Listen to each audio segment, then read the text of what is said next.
The story begins with a young blonde man who seemed to know that name very well. A master swordsman is seen furious in shattered mirror fragments locked inside his room. He holds a weapon in one hand and a flower in the other, showing he is on the verge of madness. That was the useless eldest son of Count Perdium, a young man who abandoned his talent to live confined in a room. Now the greatest knight of the north was being defeated by human trash. While kneeling before his enemy nearly surrendered, he hears that a lot of money had been spent on a trap. The man questioning this was someone dressed in armor with a weapon resting on his shoulder. That man with a sarcastic gaze looked down and asked if the man before him had enjoyed it. Meanwhile, the furious blonde man shouted, calling Kislain a piece of human garbage. The armored man, after confirming his identity, revealed there was more to it. He also claimed to know everything about the armies, and about how much they had lost and who the spies were that were constantly aided by reinforcements. Their entire plan had been completely dismantled, just like a Russian nesting doll with many layers. Lord Gislain's blue gaze expanded toward the already defeated man. The man shouted while showing signs of serious wounds caused by the battle. He screamed,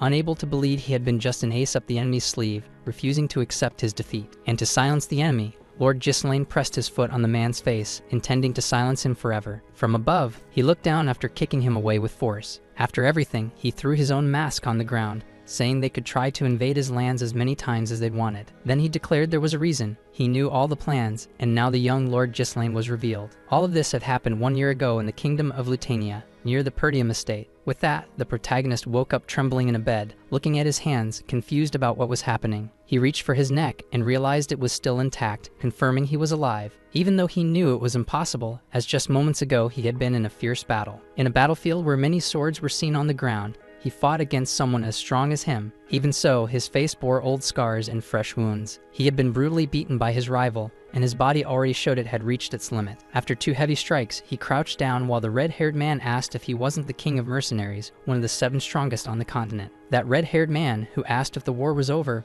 was also one of the continent's strongest, the noble knight Idun. With his sword pointed at the defeated one, he asked if he had any last words, and the protagonist said his goal was to fulfill his revenge. He looked with hatred and disdain, wishing that Dan Redhead would die too, and so would end the king of mercenaries. The protagonist's opponent thought he was arrogant even in his final moments on Earth. Still pointing that sword, he said the protagonist had abandoned his family after his sister's death. At that moment, the protagonist glared at him with fury and asked how he could possibly know that, since he was from a different kingdom. The man said he shouldn't talk, but went on to confess that he had worked behind the scenes for a long time to find him. With a smile on his face, that redhead said they were workers of House Delphine and had done it all to destroy his family. The protagonist lowered his head, unable to say a word in response to the word we. He realized there had been a conspiracy behind the house of Duke Delphine, and only now, in his final moments, he discovered the truth. That red-haired man, looking down from above, said there was no reason to explain. He was going to die anyway. With wide eyes, the protagonist shouted that he would never forgive that bastard. It was clear in the redhead's eyes that he didn't care about carrying his enemy's hatred. And to finish it all, he separated the protagonist's head from his body with that massive sword.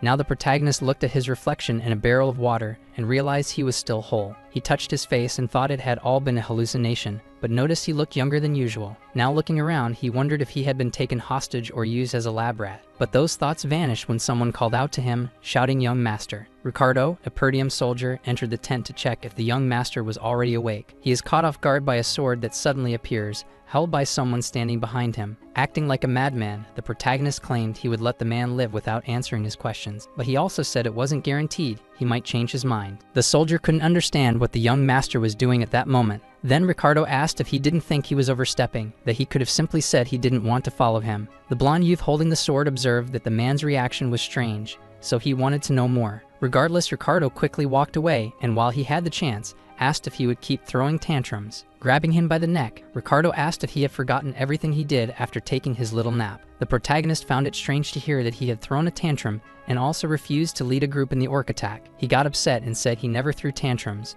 That was nonsense, but Ricardo insisted he had. The protagonist listened as the man said he would take his things and that they were heading somewhere. Ricardo, clearly upset, said they were returning to the Perdium estate. Things made less and less sense to the protagonist, who now looked at the man out of the corner of his eye. Tense but angry, he grabbed Ricardo's shoulder and asked him to repeat it. He wanted to know if the man was talking about the ruins of what once remained. However, when he finally arrived at the place, he saw the castle and the simple houses just as they had been before. He realized that everything was indeed there, and the estate was not reduced to ashes as it once had been. Ricardo came closer and whispered that calling it a ruin was a bit strange now. The protagonist had to make sure he wasn't dreaming, so he pulled at his cheeks to check. After pulling hard and feeling the pain, he realized it wasn't a dream, and Ricardo made a strange expression. Once again, fragments like broken mirrors returned to his memory. Now the region was whole. It was as if everything had gone back in time, and he had another chance to make things right. He knew that when he was younger, he had deep resentment toward his family and was very immature. He constantly threw tantrums because he felt inferior, and that led to problems. People began to avoid him. Unable to handle criticism, he ran away from home. Many years later, he became a mercenary, survived countless battles, and improved his skills. He made a name for himself, returned to the county to fix the mistakes of the past, but his home had been crushed. All he found were traces of destruction, fire, and a torn flag. Looking at the flag now, everything was as it should have been in the past. Everyone he loved was still there. He felt satisfied and couldn't believe his luck, so much so that he wanted to sing a song of joy. But it was too soon to celebrate. He looked at Ricardo and remembered that he had said something about orcs. He couldn't forget that day. It was the day when most of the squad would die. Everything would become a scene of horror where all or most of them would perish. In his past life, he had followed the orc attack squad, and in a desperate attempt to make a name for himself, the report had said there were only 3 orcs. But when they got there, there were more than 20 orcs, and almost everyone ended up dying because he had been too stubborn. Now he had a chance to win, since those orcs had no strategy. He believed the main issue now was earning everyone's trust, since at the moment he was seen as useless. Then he noticed something flying toward him. It was a piece of a wooden watchtower that had been launched. With that, the soldiers began shouting in a panic that the orcs had arrived, and as soon as they arrived, they began attacking the soldiers, who were all stunned. The protagonist also thought it was too early. He believed they were supposed to arrive a bit later, according to his past life. Everything turned into a massive battlefield, where most of the soldiers were being overwhelmed. A sharp voice shouted that they needed to form ranks. The man running at high speed was the commander of the attack squad, Chauvin. Even he realized the situation was out of control. There wasn't much anyone could do. When they looked at the terrain, they noticed that they had let their guard down and were ambushed when they least expected it, and there were many of those orcs. Suddenly, he was startled and looked to the side because someone was shouting, trying to get his attention. A huge orc was about to attack him when someone shouted at him to pay attention. From a distance, the protagonist saw that the orc was about to strike, so he rushed toward it so fast he was nearly invisible. When he approached, he placed a hand on the commander's shoulder, who was startled to see the young man and the orc. The protagonist threw the commander backward and leaped in front of the orc. Falling back, the old commander, still in shock, couldn't understand the reason behind such a sudden action. Standing still and watching the fight unfold before his eyes, he noticed that the young master was acting strangely. Right from the first strike, he managed to ensure that he would catch the orc's attention, which would create an opening. That was how he severed one of the orc's limbs, causing it to scream in pain. The old commander was left speechless by the scene. So were the guards, who couldn't believe what they were seeing. The orc stood in front of them with one limb missing and screaming. Then it fell, due to a few more strikes delivered by the protagonist. Handling the sword, he said he still couldn't use mana, and that he wished he had returned further into the past. Walking toward the man, he asked if he was the commander, while the man nodded. Showing his open hand in the commander's direction,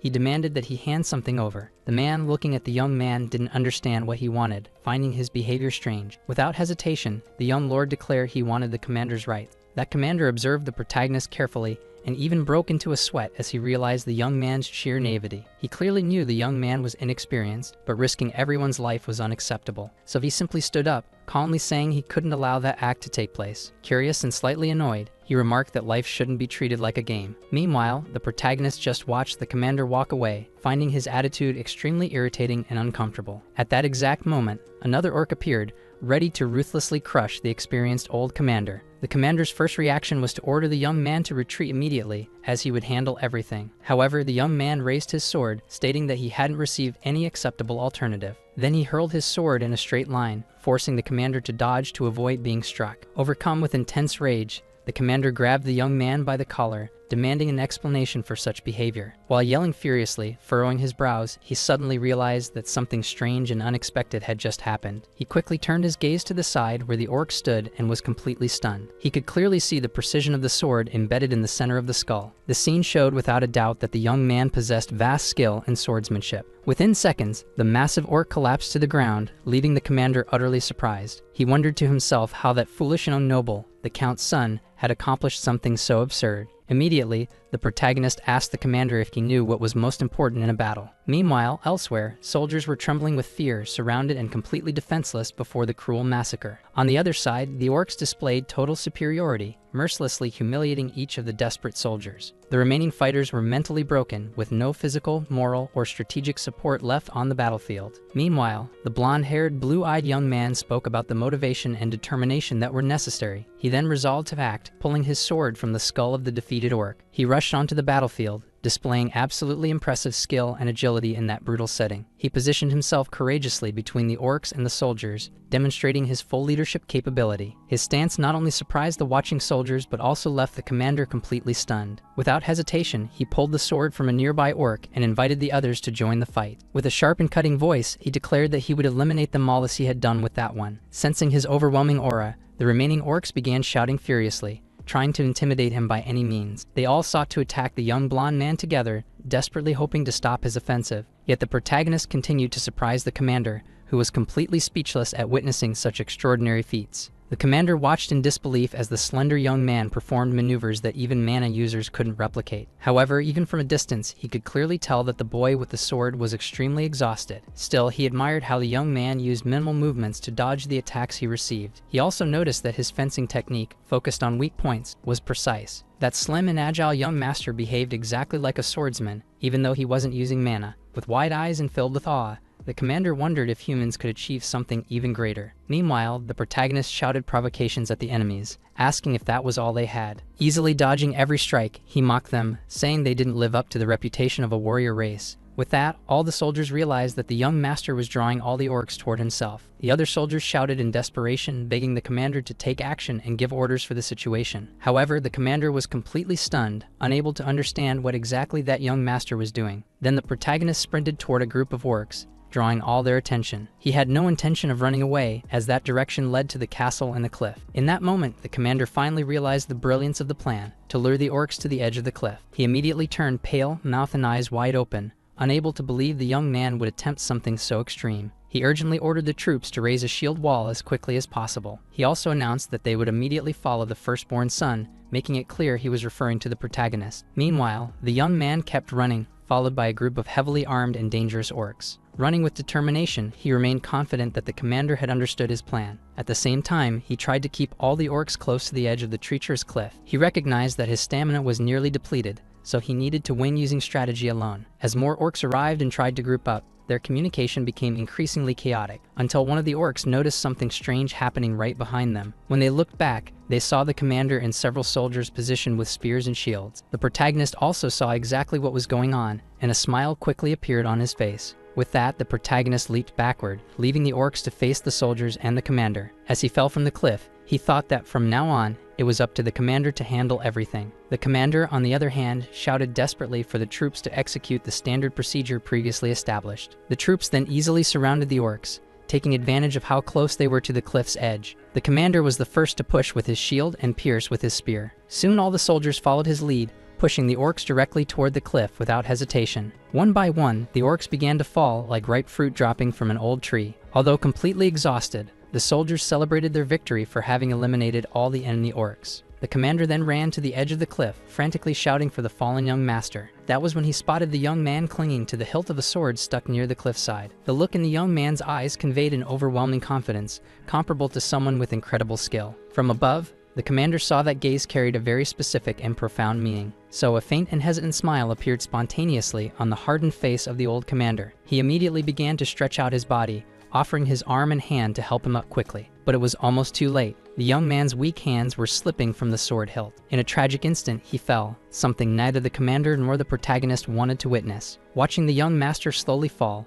the commander was terrified and froze at that critical moment. As he fell, he heard someone calling his name. It was a sweet, familiar, and known voice. When he looked toward the apparition, he was surprised to see Helena, his younger sister. In the fragments of memory, she appeared curled up, trembling and crying, deeply feeling his absence. She also tenderly thanked her brother, acknowledging that he had always tried to be by her side. In other memories, she sobbed, innocently asking what she had done wrong to suffer so much. There were also memories of her turning away, saying he was a bad person. All those painful memories clearly brought forth the image of Helena, his little sister who had passed away some time ago. With fragments of something like mirrors in his hands, he realized they were precious memories of Helena. That's when something pulled his arm strongly, while a childlike voice called him brother. It was his sweet and gentle sister, still a child, holding his hand and begging him to come with her. Slowly he opened his eyes and found himself in a completely unfamiliar place, not understanding exactly where he was. He was immediately startled to see that simple, strange room he didn't recognize from recent memories. Looking at his hands, he reflected that if he was still alive,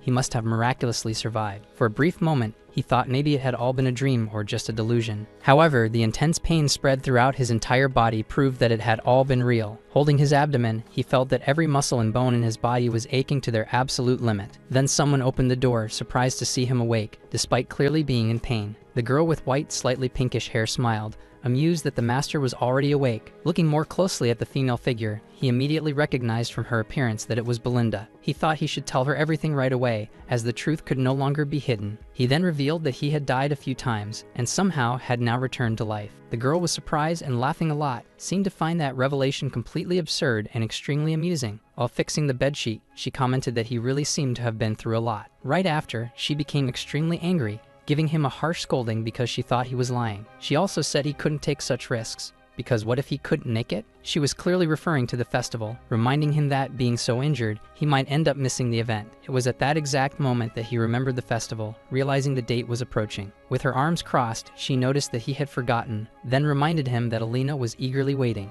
Looking at a photograph on the desk, he heard Belinda say it was a great chance to get closer. He slowly approached the photograph, picked up the picture frame in his hands, and recalled the city's traditional annual festival. He clearly remembered how he used to lock himself in his room, avoiding past festivals and events. That's why, holding the picture frame tightly, he turned serious and asked how much time was left before it happened. She calmly replied that it was about a week away, while he remained silent, still with his back turned. He knew that would be exactly the day that had drastically changed his life forever. He then heard footsteps approaching, and someone asked if he was inside, knocking lightly on the door. Glancing sideways, he realized that painful memory of his sister still haunted him. In the memory, Helena, sweet and smiling, firmly held his arm, begging him to go with her. It was a memory impossible to forget, difficult to ignore, a past that insisted on staying present. He knew very well that exactly 1 week after that moment, his beloved little sister would tragically die. Now he simply watched that living memory, carrying in his heart the weight of that inevitable and cruel fate. Suddenly, he approached his sister and gave her a tight hug as if he hadn't seen her in years. That act even startled the maid, who had been calmly smiling at him before. Little Alina asked her brother what was going on, and if that was some kind of prank. As he placed a hand on her shoulder, he heard her say that she had missed him. Afraid, she pushed him so hard that he fell on top of the maid, saying she was scared of his behavior. Holding his chest, he thought she had a lot of strength for such a small child. With a serious face, she told her brother that she had stayed there because Belinda had asked her to, and she looked at him with a pout. Upset, she reminded him of the day he shouted at her to leave, saying she was revolting. Embarrassed, the protagonist touched his neck and felt shy, as he couldn't even remember having acted like that. When he apologized, it startled both the maid and the girl. When he heard his sister say he had taken a beating from the orcs, he quickly said that wasn't true. His whole body hurt, and it was hard for him to keep pretending. Soon the pain overwhelmed him. He crouched down, trembling with the intense pain, and his sister thought he hadn't defeated the orcs. He had to watch both the maid and his sister laughing hysterically at him, thinking he was just weak. Even though he was being mocked, he still felt satisfied because everyone was just like in his memories. He just didn't understand why his past self had done so many foolish things, like pushing his little sister away. How could anyone refuse to go to a festival with their sister, especially when that ended up being the last time he saw her alive? Later, he found only fragments of what she once was,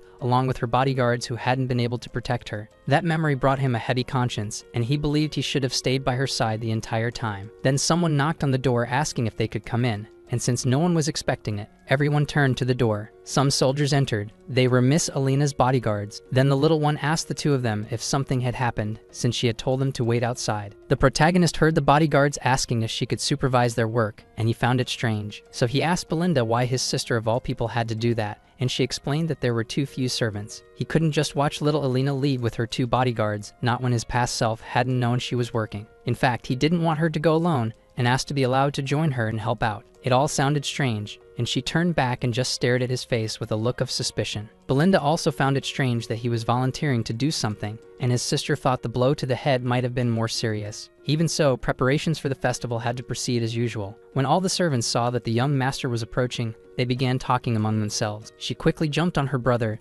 asking him to stay quiet. He found his sister's sudden behavior odd. As she pushed his face with her hand, he remembered that the incident involving her happened far from the festival. To prevent it, he needed to know the entrances and exits of that castle before any further assessment. While the siblings were stuck in that standoff, his sister tried to stop him from helping someone and called out to him. When he looked, he realized it was someone familiar and searched his memory to figure out who it was. He soon recognized it was old Fergus, and the man looked exhausted from running around looking for news. The man looked at the young master to see if he was okay and wanted to know if he had really fought orcs. He told the man he had arrived just in time because his brother had been acting strangely. He was tired of being treated that way, but he needed to find out more about the castle. So he asked the man if there was any abandoned training ground in the castle and said he wanted to go there. He gave a casual greeting and asked why, saying he would begin his own training. Fergus watched the young master carefully and couldn't believe what he was hearing. Even so, he showed parts of the castle, and it seemed the two of them were heading somewhere. As soon as they arrived, the protagonist found it strange because he had no memory of that place. Upon entering, he felt it was perfect for training. He had never had so much privilege before. The equipment was excellent, and nothing like that had ever been available to him when he was just a mercenary. Fergus commended to the young master that he had left the place untouched in case he ever wanted to use it. The man looked at the young master and thought that,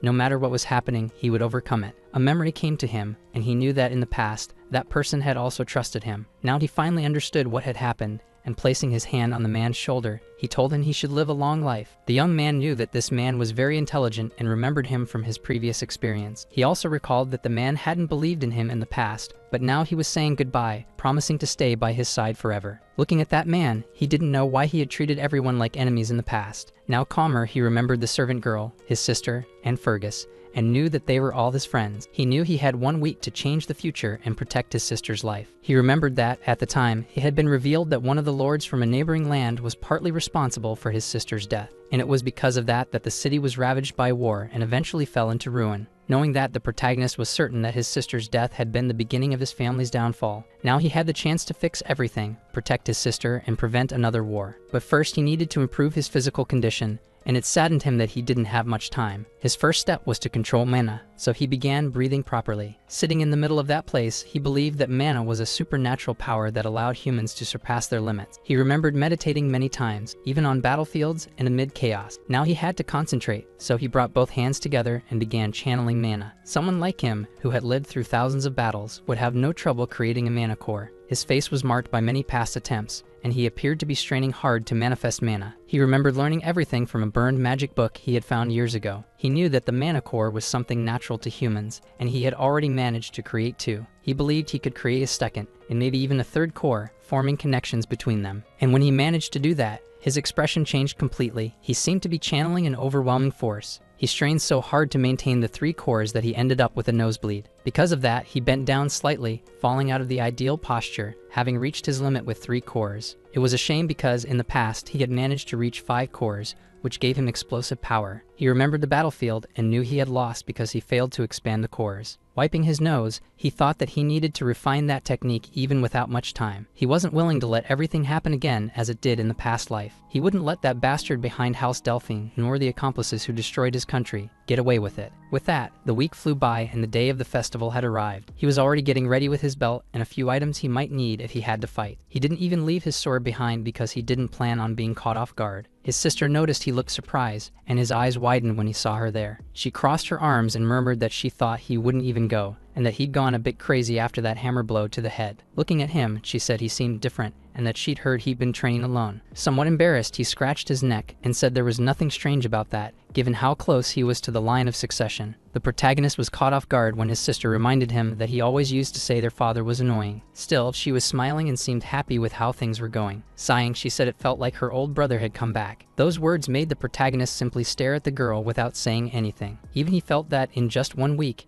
he had made several changes to the present that could affect the future. As the two walked, Belinda was advising the lady's bodyguards to keep their eyes on her at all times. The protagonist thought the flow of events would be similar and saw everything like a game of chess. He had good pieces, but he needed to be precise with every move. All of his preparations were already done, so he looked again at his belt. His sister was acting like a child, going from place to place without staying long in any of the stalls. She kept pulling her brother to the next spot because she wanted to try everything at the festival. The two were together, and the girl, sitting on the steps, said that nothing seemed different that year. The protagonist thought it was strange that, since the festival was almost over, nothing had happened yet. Someone approached her, and the protagonist heard the person say they wanted to show her other areas. The knight told the girl that some friends had new things set up in other parts of the festival. The excited girl left holding the knight's hand, saying it would be fun to see new things. Her brother and the protagonist kept his attention sharp, now certain that her bodyguards were involved. To him, it was clear that they were the traitors who had caused his sister's death in the previous life. And who would have thought that Helena's bodyguards, Jamal and Phillips,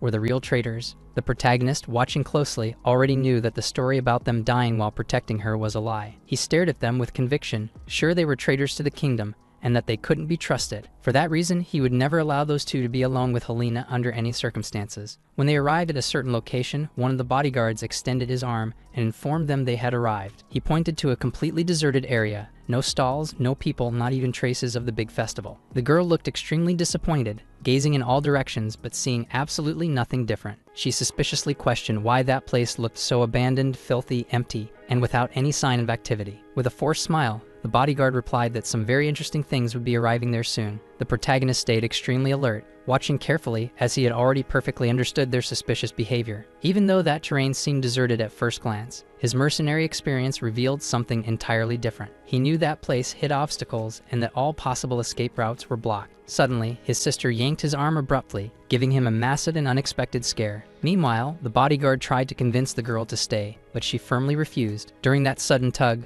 the brother asked if she had been doing any secret training lately. However, she was abruptly cut off when one of the bodyguards stepped in front, blocking everything. With a strange expression on his face, the man said they should wait just a little longer. Phillips was surprised to notice he was speaking in such an aggressive and disrespectful tone toward her. Watching everything, the protagonist clearly saw that both Jamal and Phillips were acting strangely. Jamal, scratching the back of his neck, said he didn't want to scare her, but that he had received certain orders. As he spoke, he smiled disturbingly, with an insane expression that would send chills down anyone's spine. The visibly frightened girl desperately asked what kind of order that was and who gave it. It didn't take long before the one responsible for that order finally appeared there, at that very spot. This mysterious person was accompanied by two others, one of them wearing a hat and a long coat. The man with the hat and long hair praised the bodyguards, saying they had done an excellent job. Jamal then approached the man and informed him that he had brought the young lady exactly as requested. However, the man was surprised to see the eldest son of Perdium accompanying the girl. He said, intrigued, that he didn't remember asking for that young man to be brought along as well. As he spoke, he watched the girl clinging tightly to her brother's arm, clearly seeking protection. Jamal then stated that he would personally take care of the boy, since he had naively followed them. The protagonist then questioned Jamal directly,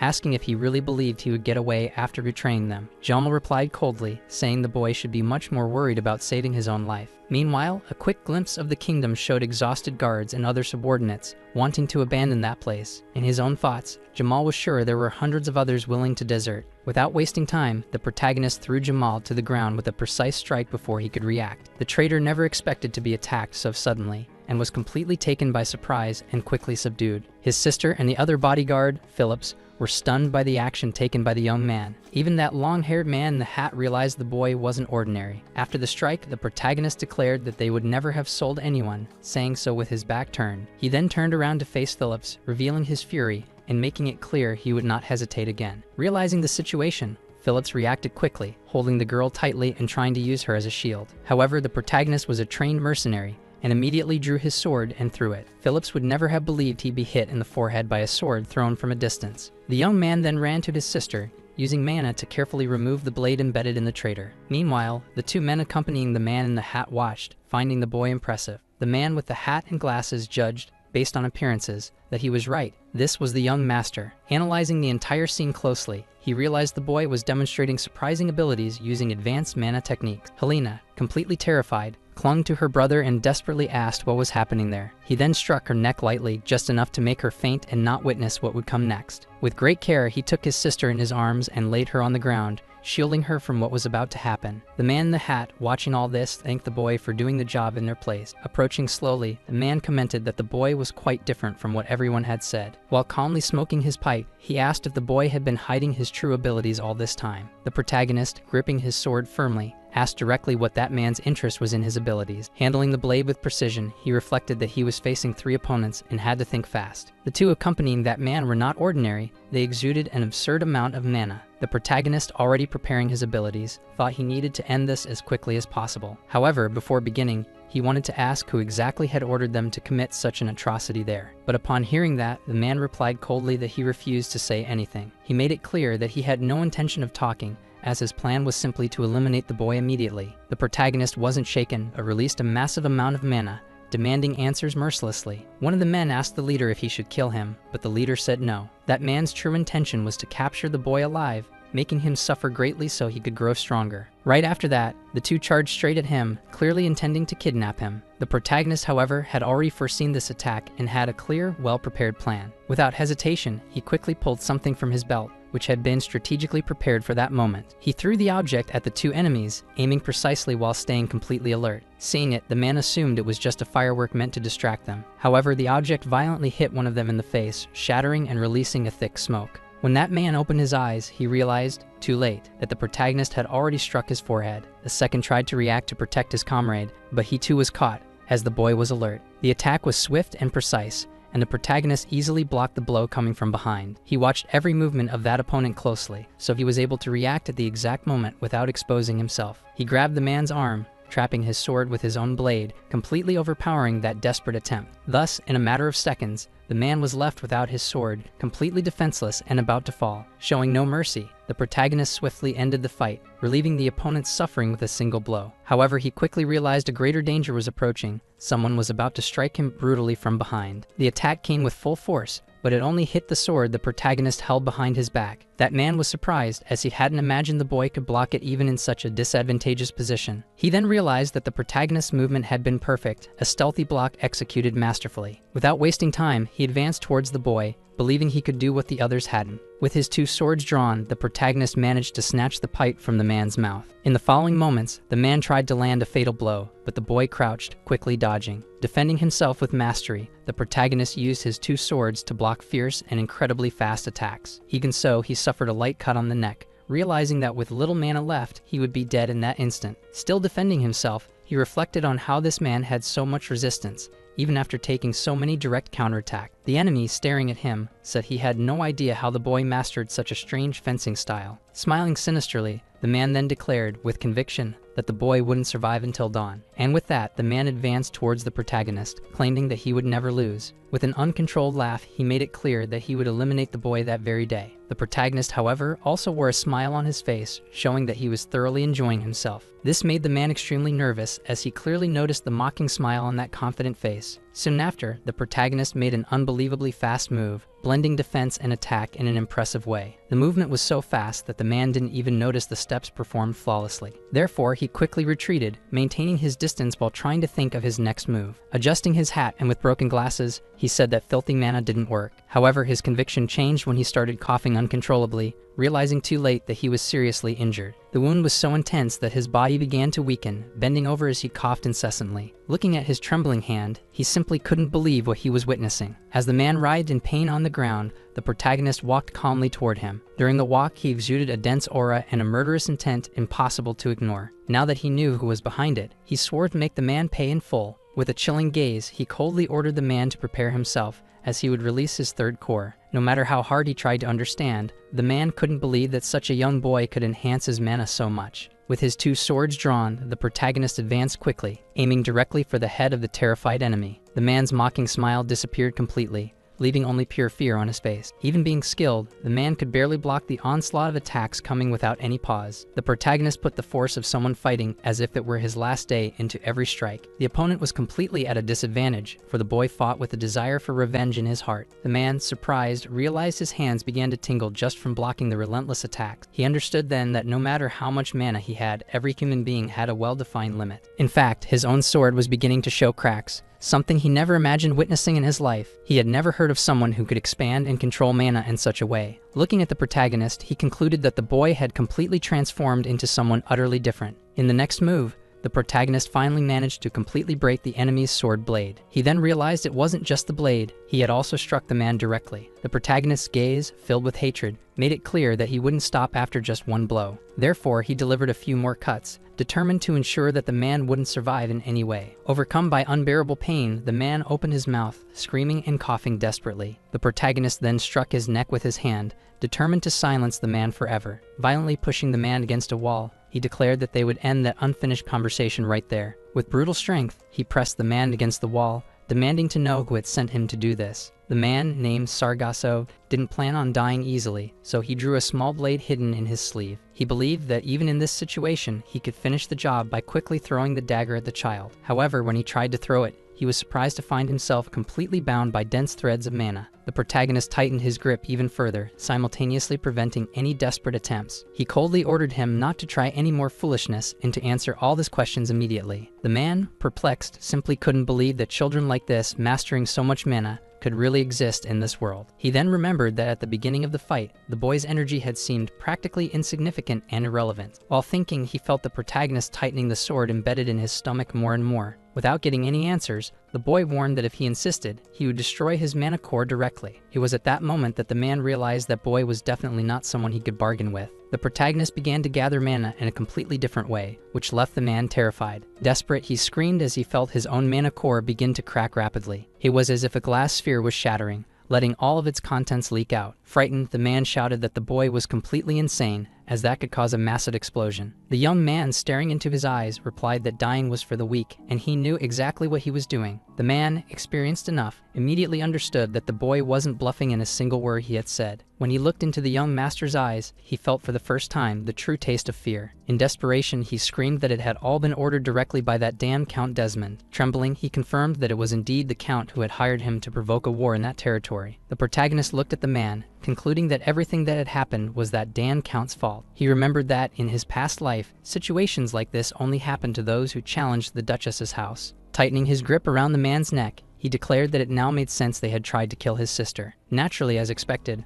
once the man opened his mouth, the protagonist took care of finishing him off. Terrified, the man asked why he was doing this if he had promised to let him live. However, the protagonist replied that, just like him, he also knew how to lie very well when he wanted to. As the man began to laugh strangely, the protagonist sensed that something was very off. Getting closer, with their foreheads touching, the man said his job was already done. He also stated that no one would ever believe the words of a mere mercenary without any real credibility. However, the protagonist ignored everything, gripped his head tightly, and said he would share a little secret. He claimed that he had died and been reborn in that body, and this time, everything would be completely different and fair. Right after, he exploded the man's mana core directly, causing an absolutely devastating blast. The explosion was so intense it could be seen from miles away, lighting up the sky with pink light. As the fragments rose like fireworks, that dangerous element had finally been completely eliminated, just like the other two fools who had dared to touch the protagonist's sister. Their bodies still lay there, sprawled on the ground, defeated with no chance for reaction or mercy. The protagonist looked in all directions, carefully evaluating everything that had just happened. His gaze then turned to his sister, who still lay on the ground, asleep. Tired and exhausted, he let his swords fall to the floor, for he no longer had the strength to hold them. Soon after, he fell to his knees as extreme fatigue was beginning to take over his entire body. A few seconds later, his body began to react, feeling intense pain and nearly unbearable exhaustion. In a matter of seconds, he was completely collapsed, coughing uncontrollably and feeling excruciating pain throughout his body. He thought with irony that exploding 3 mana cores didn't seem so serious back when he was a mercenary. However, he knew he couldn't stay there, as he urgently needed to find a place to hide. Looking around, he noticed a door leading somewhere and quickly followed it. Kicking the door open, he saw that there were already several bodies lying scattered across the floor. At that moment, he clearly remembered that, in his past life, others had been found along with his injured sister. According to memory, one of the bodies belonged to the son of an extremely important man named Discard. The young man on the ground was undoubtedly Discard's son, who had been eliminated along with his entire escort. Observing closely, he understood that all of it had been planned to provoke a conflict between 2 rival families. He recalled the torn flag, the destroyed banners, and that environment clearly staged to simulate a war scenario. He was fully aware that, if discovered, it could unleash unimaginable chaos in that kingdom. For that reason, he quickly pulled an object from his belt, determined to destroy any trace of that scene. Wasting no time, he set fire to the entire old house, preventing any evidence from being found. He placed his sister on his back, determined to protect her, and began to move quickly away from that place. What he didn't know was that he was being watched by someone hidden, lurking in the shadows. Just as mysteriously as they appeared, that person vanished again, leaving absolutely no trace behind. That individual, who witnessed everything, then went to report the events directly to the one who had hired them. They were harshly questioned, for they hadn't even managed to eliminate a single child, something considered extremely shameful. But they responded by saying they had sent their best man and still failed. Kneeling in the middle of the room, they shouted in anger that it was all Ghislaine Perdium's fault. The men gathered around that round table were shocked, as they had always considered that boy completely useless. One of the superiors was convinced that his subordinate was using that name merely as an excuse. But the hooded man insisted that Perdium was very different from the information and rumors he had received. He said that he had observed everything unfold and could recount every movement the boy made while using his mana. He explained how the boy had easily defeated the bodyguards and the knights sent in that failed attack. He reported that even Frank, his well-trained man with the hat, had very little chance against him. He detailed each step of the fight between Frankie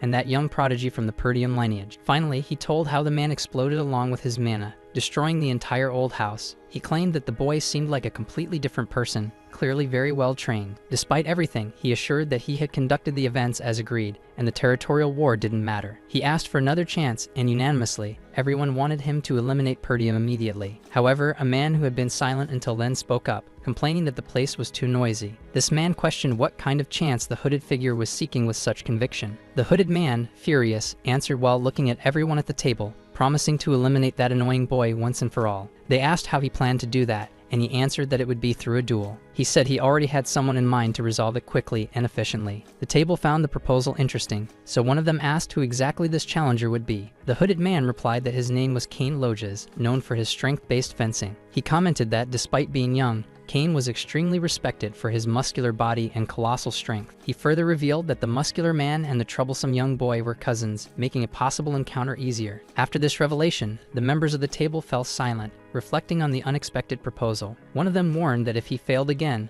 the consequences would be far more severe than before. With a cruel look, he made it clear that there would be no third opportunity for that incompetent subordinate. The man then swore that this time he would not disappoint and would complete his mission without failure. Meanwhile, in the palace, in a training room, a very different scene was unfolding. The old knight Fergus, always attentive, asked for permission to enter, finding the young master in training. He was completely shocked when he realized the boy was training mana and swordsmanship simultaneously. Watching closely, he realized that this training was exceeding any expectations he could have imagined before. The young master's progress was unbelievable, reaching advances that seemed impossible in such a short time. Still playing with the sword, the protagonist said, satisfied, that this should already be enough. He then sensed the presence of the old knight and understood that he had something important to say. Fergus bowed respectfully, apologizing as he didn't want to interrupt the young master's training. The old man wanted to know how he had performed such an uncommon and unexpected move during training. The protagonist answered effortlessly, showing that he created mana lines to firmly support his sword. The knight was completely shocked to see that he was manipulating mana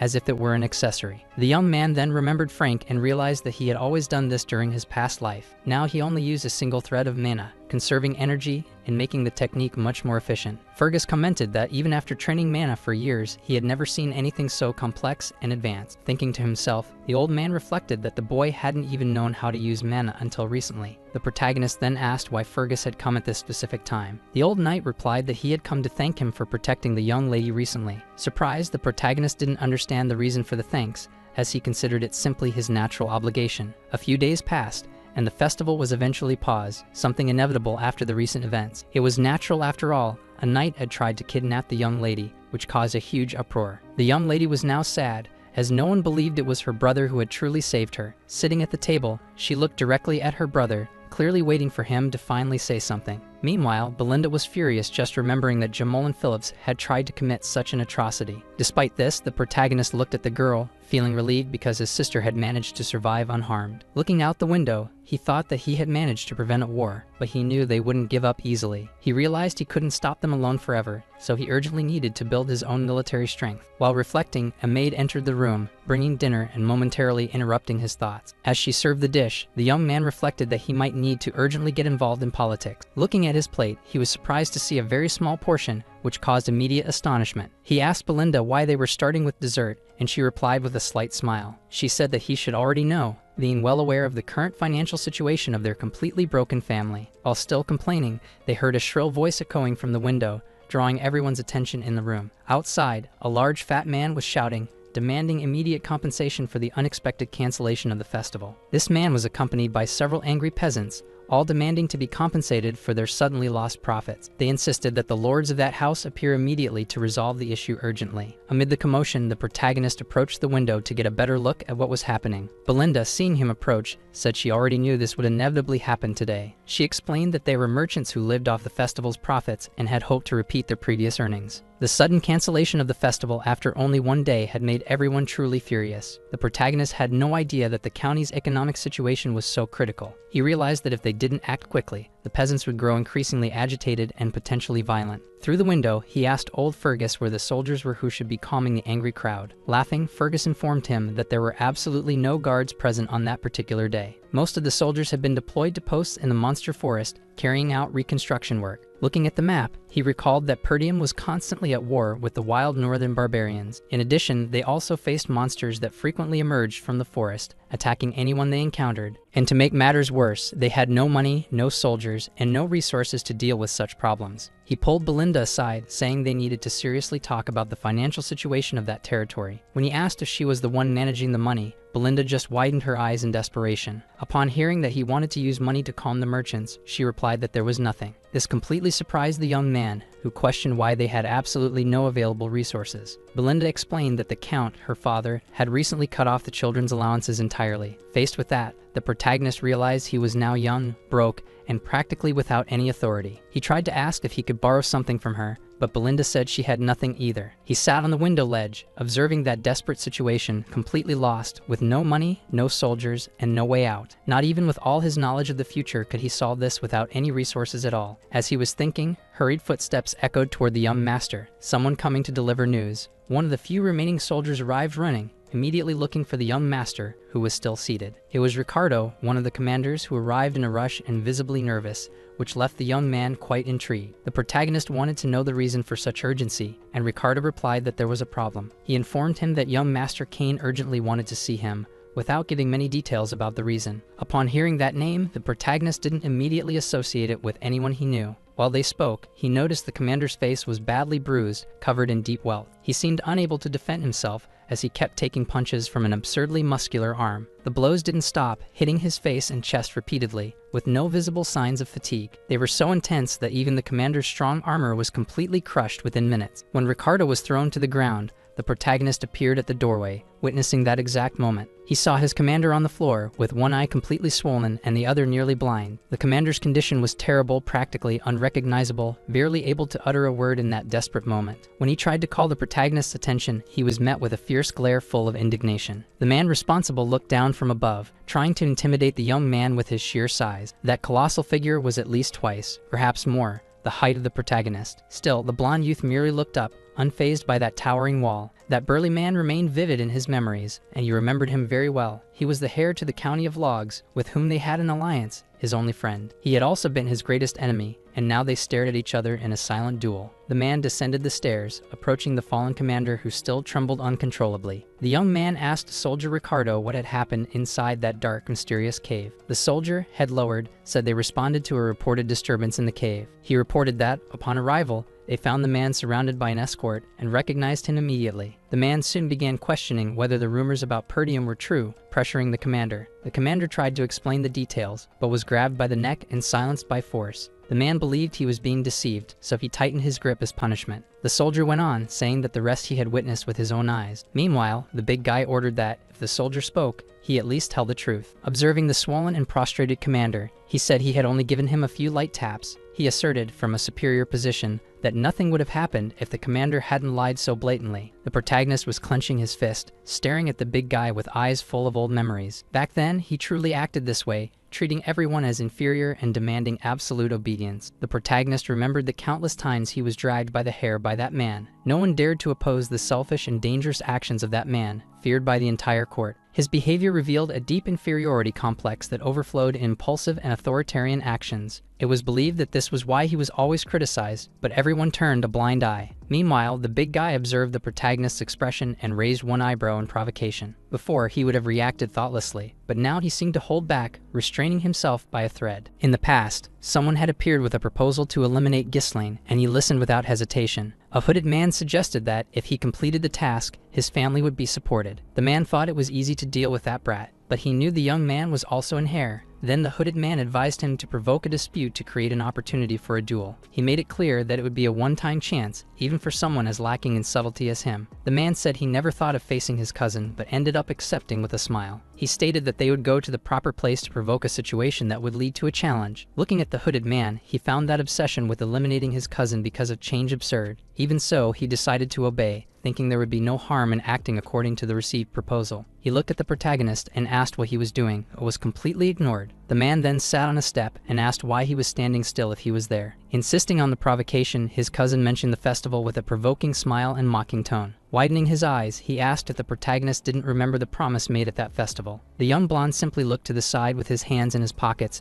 and an indifferent expression. Raising one eyebrow, he asked if he was really talking about that so inopportunely. The big guy wanted to insinuate that the protagonist always had women and alcohol guaranteed at his disposal. He remembered that he himself had promised this once to avoid a beating that never came. However, the protagonist recalled the conversation with Belinda and the current lack of money, and looking at the man, a sudden idea occurred to him that seemed brilliant and genius. His blue eyes focused on the big guy, realizing he had been standing right in front of him the whole time. That man was a constant and living source of money, and now he intended to take advantage of it. This thought was interrupted when the man called him in a threatening and impatient tone. The big guy said it was better for him to do what he wanted quickly and not annoy him. Approaching him, the protagonist stated that he would be quick and wouldn't waste time with unnecessary explanations. Getting closer, he asked if he didn't have an enormous debt to pay off immediately. The hooded man, hearing this, found the direction of the conversation between the two provoking cousins strange. Sitting on the step, the man looked up, wanting to know exactly what he was talking about. The protagonist reminded him that he had always done everything that was asked, using his own money. The man raised an eyebrow, saying that everything had been done only out of sincere friendship. But the protagonist asserted that they were not friends, but master and servant, demanding immediate payment. Walking directly toward him, he threatened to beat him a little if he didn't settle his debt right then. The hooded man watched in silence, while the soldier next to him observed the scene, completely horrified. Shivering, the soldier thought that the young master had used dangerous words without considering the consequences. The man then slowly stood up, looking the protagonist up and down with a tense expression. Still, the protagonist kept his hands in his pockets and the same serene attitude as always. The big guy noticed his confidence, glaring at him and saying that he had gone mad believing the rumors. Clenching his fist and preparing to attack, the man shouted that he was just a mere parasite. Pulling his body away and swinging his arm back, he ordered him to return to his place. Even seeing the blow coming, the protagonist didn't move, remaining still and alert. With precision, he dodged at the right moment, causing the opponent's attack to be completely wasted. Soldier Ricardo and the hooded man, seeing this, reacted with great astonishment and bewilderment. Meanwhile, the big guy became enraged for being ignored, feeling humiliated in front of all those present. With agility, the protagonist dodged and initiated a counterattack, taking advantage of the enemy's low guard. The blow to the abdomen was so intense that the man widened his eyes and bent over. Not stopping there, the protagonist followed up with a flurry of strikes, smothering any attempt at retaliation. Unable to defend himself, the man raised his hands to his face in a desperate attempt to protect himself. Still, the protagonist only intended to intimidate him. He wasn't trying to seriously hurt him at that moment. Even so, the big man was already crouching, coughing hard and unable to catch his breath. The hooded figure quickly approached, asking if the young master was all right after those insane blows. The protagonist, hands in his pockets, simply asked his cousin to stop the drama and get up. The hooded one ordered him to back off, saying he had already hurt the young master too much. Suddenly, the people in the tavern noticed the protagonist's insolence and began to watch him. He glanced sideways at everyone watching, realizing that not a single word had been spoken. With a subtle smile, he saw through their plan, which was clearly a staged performance. The big man asked the hooded figure if his acting had been convincing enough in that moment. With a wide smile, the hooded one replied that he had done well and that his performance was perfect. He believed it was a great opportunity and needed to do his best to make a good impression. Cain recalled the moment the Hooded One promised to help his family if he cooperated. That's why he believed this was the perfect chance to bring down the decaying rival family. At that moment, the man pulled off a glove from his coat, saying he wouldn't accept such a disgraceful act. But before he could throw his own glove, one hit him in the face, signaling the start of a duel. The protagonist looked straight at him, formally declaring his challenge to Cain's logs for a fair duel. As the glove slid off his face, the man widened his eyes, frustrated by the missed opportunity. The protagonist kept speaking, saying he had been insulted publicly, being the legitimate heir of Perdium. He also said that Cain's had injured a knight worthy of upholding the ideals of Perdium. These words left the soldier shocked, unable to believe the young master's boldness in front of everyone. With his blue eyes fixed on his cousin, he asked if he wouldn't decline the proposed challenge. The unexpected question caught both Cain's and the Hooded One off guard, leaving them without an immediate reaction. Cain's then smiled and said his cousin was crazy, but there was nothing he could do about it now. He placed a hand on his back, drew his sword, and said he would accept the duel with honor. He warned that the young man would deeply regret it later, once he lost his life to the edge of his blade. As he said this, he raised the sword before the protagonist, with a threatening and determined look. Still staring him down, the protagonist called for the soldier, who quickly responded to the young master's command. He asked him to bring all the merchants protesting in front of the castle to that location. He wanted everyone present, for a true spectacle was about to take place in that spot. When the festival was canceled, the atmosphere had already been heated to its limit, leaving tourists regretful. Now everyone seemed to be burning up inside from not being able to spend all the money they had saved. Given that, the protagonist devised a situation that could draw the attention of everyone gathered. He created a sort of improvised arena and made the merchants the paying audience for his idea. They encouraged the merchants to bet on whoever they believed more likely to win the duel. All those who were used to just booths and consumption would now have a much greater entertainment. Beyond the tents set up around, there was also the promise of a truly spectacular fight. To place a bet, one only had to get in line and hand over the desired amount to the organizers of the duel. Coins dropped abundantly on the ground as the bettors chose between the young master and the visitor. The big man drove his sword into the ground and announced that the anticipated duel was about to begin. He was visibly annoyed, believing it disrespectful to turn something sacred like a duel into a commercial show. Even so, the man declared that before the fight, he needed to say something, or his sword wouldn't settle. The protagonist just listened and didn't reply to what he considered a direct insult to his honor. He recalled how the Hooded One and the big man had watched him and sensed their hidden intentions. Now that he had gathered enough people around, the duel could finally begin as planned. However, the hooded figure asked him to wait a bit longer before starting the fight. He claimed to suspect that the betting system wasn't being conducted honestly or fairly. The bettors were confused, unsure of what the hooded man intended to reveal at that moment. The man responsible for the bets confessed it was true. No one had placed a bet in favor of the young master. The protagonist turned slightly and gave a sharp look to the man handling the wagers. According to him, he had bet against the young master because he didn't believe he could win that tough battle. Laughing at the situation, the protagonist's cousin commented that even the gamblers had lost faith in him. The big guy then suggested changing the type of bet, focusing on the duration of the fight rather than the winner. At that moment, another person entered the scene and reinforced the idea of betting on the time of the battle. The commander placed a sack of coins and bet all the money on young Master Ghislaine. Upon hearing this, the protagonist gave a modest smile, showing no significant reaction to the gesture of support. Soon, another amount was added, thrown firmly over the money already placed by the confident commander. It was Helena and Belinda, who decided to bet firmly on the brother and master beloved by both. The attitude surprised both the commander and soldier Ricardo, who didn't expect such emotional involvement. It also caught the protagonist's attention, as he never imagined seeing his sister taking sides so clearly. Many inhabitants of the county were intrigued to see Helena publicly supporting her brother in such a risky situation. Angrily, the young woman asked the betting organizer if that amount wasn't more than enough. In response, the hooded man changed his expression, noticing that many were showing true confidence in the protagonist. Even young Master Keynes showed some contempt, now seeming even more disgusted with the situation. The protagonist then declared that, being older, he thought it unfair to start the duel at an advantage. He firmly gripped his sword, holding the hilt with strength and the scabbard with an unusual gentleness. With precise movements, he cut the air with the sword and repositioned it in resting mode. He looked directly at his opponent and silently invited him to make the first move of the duel. The rival kept his disdainful expression but chose to remain silent in the face of the direct provocation. The cousin commented that it was too late to pretend to act like a responsible older brother. Without hesitation, he charged toward the protagonist with a direct and brutal attack, aiming to strike him from above. The blow was blocked with difficulty by the protagonist, who raised his sword at the last possible moment. While Kane shouted that it was too late for regrets, the protagonist kept his focused expression. Despite the strength of the blow, the protagonist resisted and soon began dodging quickly to survive. Meanwhile, Keynes attacked with everything he had, trying to strike him in a devastating and decisive way. The protagonist's agility was inferior, and many thought he was just afraid to fight. The protagonist's defensive style began to make the opponent more confident and careless. In reality, it was all part of a plan to make the rival comfortable in his zone. The gamblers watched in absolute silence, not realizing the true reason behind the passive stance. The hooded man concluded that Ghislaine had fallen into a trap by agreeing to fight in that armed duel. It was evident that the opponent was only focused on attacking and didn't leave openings for direct counterattacks. This way, he would wear himself out, and Keynes would simply wait for the right moment to finish the fight. That's how he conducted his duels, always waiting until his opponent was too exhausted. Even the big guy admitted that Keynes was better than he had imagined, with above-average skills. He also realized that the rival was able to dodge more easily than he had anticipated. Suddenly, Keynes held his sword in an inverted grip, using the hook on the hilt as an advantage. With this move, he managed to pull the protagonist and throw him up with extreme brutality. When the protagonist was in the air, Keynes prepared to deliver the final blow without hesitation. The crowd watched in shock, already believing that the young master wouldn't have a chance to react. Even the hooded man smiled, convinced that the duel would end immediately. As he fell from above,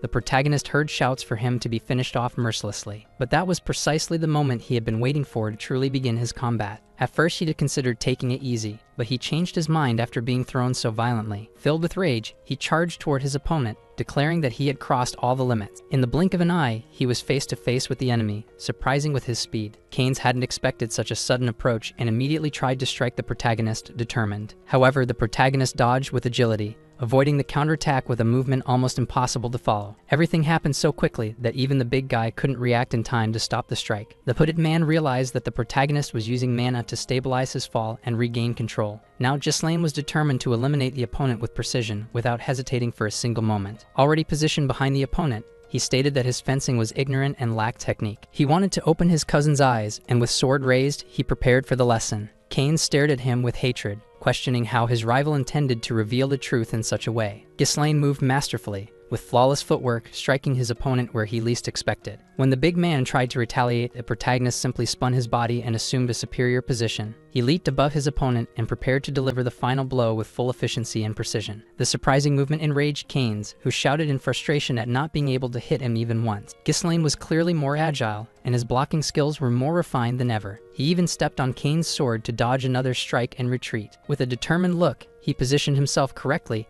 and prepared for the decisive strike against his enemy. He was so fast that Keynes didn't even notice the exact moment he had lost the fight. The blonde young man with blue eyes had done it all without showing a hint of remorse for winning. Now the big man lay wounded, with serious injuries, without even realizing when he had been hit with such precision. Everyone watching the duel was in shock, and the initial excitement completely vanished from the atmosphere. Although they recognized the young master's progress, no one could believe he had actually won. Not even Belinda could believe it, but Helena, arms crossed, seemed to know what would happen, just like the commander who had already seen him fight orcs and didn't doubt his abilities. However, the hooded figure was deeply irritated by the outcome, having failed once again. Keynes, with nearly fatal injuries, thought his cousin hadn't finished him off simply because he didn't want to. Consumed by hatred, he refused to accept that this brat could have evolved so much in such a short time. He began to stare at the protagonist, who still stood tall with his sword firmly in hand. The protagonist noticed the look and returned it, showing he was ready to keep fighting if necessary. Then, with disdain, he tossed his sword aside and said he would fight using only his fists. Even so, the gesture wasn't enough to calm the fury of the humiliated and offended big man. Looking at his cousin, the protagonist stated it would be a great way to educate him by force. He sincerely believed there was no more effective way to teach than with a proper beating. Raising one of his eyebrows, the big man wanted to know if that brat really dared to try educating him. Rolling up his sleeves, the young man concluded he was right, and that was exactly what he would do with his fists. For that reason, he decided to raise the stakes, doubling the initial bet, as he was certain he would win. For all those who had bet against him, doubt arose, as this was supposed to be just a duel. Even the hooded one found the protagonist's behavior strange. He was sweating and found it odd that the boy wanted to face him barehanded, but thought maybe not all was lost. The man in charge of the bets shouted that everyone should take advantage and place new wagers. Once again, all eyes turned to the arena, and most chose to bet against the protagonist. However, those who had bet on him from the beginning remained firm, observing his posture. Keynes found it absurd that this skinny kid wanted to fight hand-to-hand against someone as big as him. Just in case, he gripped his sword handle tighter and took off his coat, throwing it aside. With the sword in hand, he announced that he would keep using it, although the protagonist had done nothing to stop him. Belinda muttered that young Master Keynes was an idiot for insisting on using a sword while the other would only use fists. The big man didn't care, as he considered it a sword duel and would remain faithful to his choice. The protagonist stuck to his word,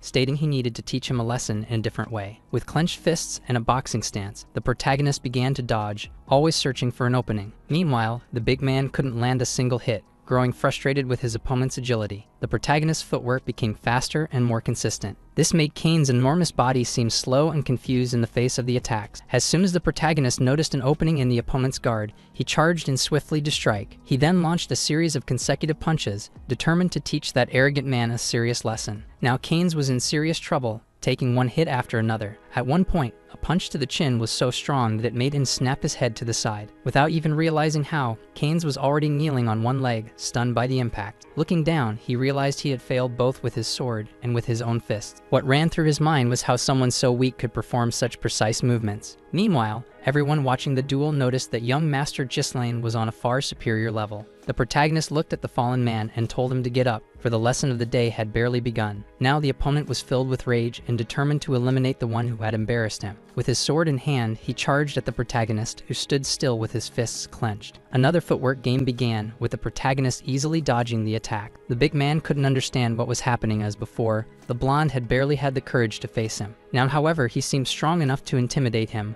which made the protagonist firmly grab the opponent's arm and prepare to advance. With the rival completely immobilized, the protagonist began a series of knee strikes. While taking the blows, Kane's tried to stay strong, thinking he needed to ensure his family's success. However, his constant hesitation and low guard made it impossible to regain control of the fight. What was seen were sequences of punches, kicks, knee strikes, and a series of lessons being applied. After some time, Kane's body was visibly swollen, with bruises all over. The protagonist grabbed his hair, looked at his face, and said he pitied his father. The cousin only tried to murmur something, but the words didn't come out clearly. Ghislaine stated that the Count had helped that dying land only because of friendship with Kane's father. It was a pity that the son had such a petty and different mindset. Looking at the bruised face of the one who had always been in control, the protagonist recalled the past. He remembered when the Count had sent constant aid to Perdium. On one of those occasions, the son questioned why he insisted on helping a cursed place. At the time, the Count responded with silence, until one day he said it was just because they were friends. Now Kane's heard the same words coming from the mouth of the little chicken who had just defeated him. Even with his bruised face, he was still taking the final blows of the lesson. Finally, he just closed his eyes and accepted the punishment without reaction. The enemy did nothing, only asking if he had finally learned the lesson. The question made Kane's open his eyes and see the protagonist's extended hand. The hand remained there, but the young man just lowered his head, too embarrassed to accept it. This gesture was enough for everyone around to understand his defeat. It made the bettors perplexed by the unexpected outcome of the duel. Some were angry, others scared, covering their mouths in astonishment. Among the many impressed, the hooded figure was one of them. On the other hand, those who had bet on Ghislaine celebrated with cheers, having earned a handsome sum. The young lady Helena was also radiant, for she had bet on her brother and was now rich. Angry, the hooded figure walked toward the loser with large, furious steps. Approaching, he yelled at Kane's, calling him an idiot for admitting defeat. The big man, struggling to get up, turned his face and asked him to leave, as he no longer wanted to participate in this. The hooded figure put his hand to his face, realizing he was involved in another mess for failing once again. The protagonist, already aware of everything, caught the attention of the hooded figure, asking what he would do this time. Smiling, he stated that the man should fulfill his duty, which made the other man turn immediately. The hooded figure questioned what he was talking about. With a firm voice, Ghislaine shouted that this man had volunteered to pay for all the food and drinks of the night. The situation became complicated for the hooded figure, who couldn't deny it without further compromising himself. In a desperate act, he shouted that he hadn't agreed to that and refused. Ghislaine placed his hand on his shoulder, saying that this was the price for losing to the link. The hooded figure fell silent in front of the veiled threat. With more firmness in his grip, Ghislaine asked him not to forget to add the extra amount. With a threatening aura, he warned that if the man ran away, he already knew what would happen. That presence clearly showed he wasn't playing around and wouldn't hesitate if necessary. Thus, the protagonist left the arena, with both opponents properly defeated. The castle stayed in celebration for a while, and the next day, the protagonist opened a chest in his room. Looking at the gold coins, he wondered if he could hire a small group of mercenaries with that amount. Now he needed to act wisely, as he needed to accumulate more money to fulfill his plans. Without realizing it, his sister and the servant Belinda entered the room. To both, he asked what they wanted there, staring at their persistent looks. His sister wisely asked where he intended to invest his money. He noticed the interest and asked if she wanted a share, but she replied she was just curious. Belinda said it was obvious where he should spend the money. She said that Miss Amelia's birthday was coming up and thought all of this had been for her. Now the sister thought he had done all of that because of his fiancée Amelia. But having a fiancé was still something new to him, since he hadn't lived that part of the past. With a serious expression, he asked her if he had a fiancé at that point in his life. Belinda replied that he didn't need to be embarrassed because they were talking about Miss Amelia from the county of Highford, Upon hearing the woman's name and the county associated with her, his gaze immediately changed. Suddenly, he remembered the young woman as being like a silent spider weaving her web. She was considered a noble among nobles, the perfect apple desired by all of that powerful generation. In the future, she would be known as the Witch of the North, one of the main traitors who would ruin the kingdom. Now that he had knowledge of the future, he managed to form a slight smile for having a plan. Belinda asked when his father would return,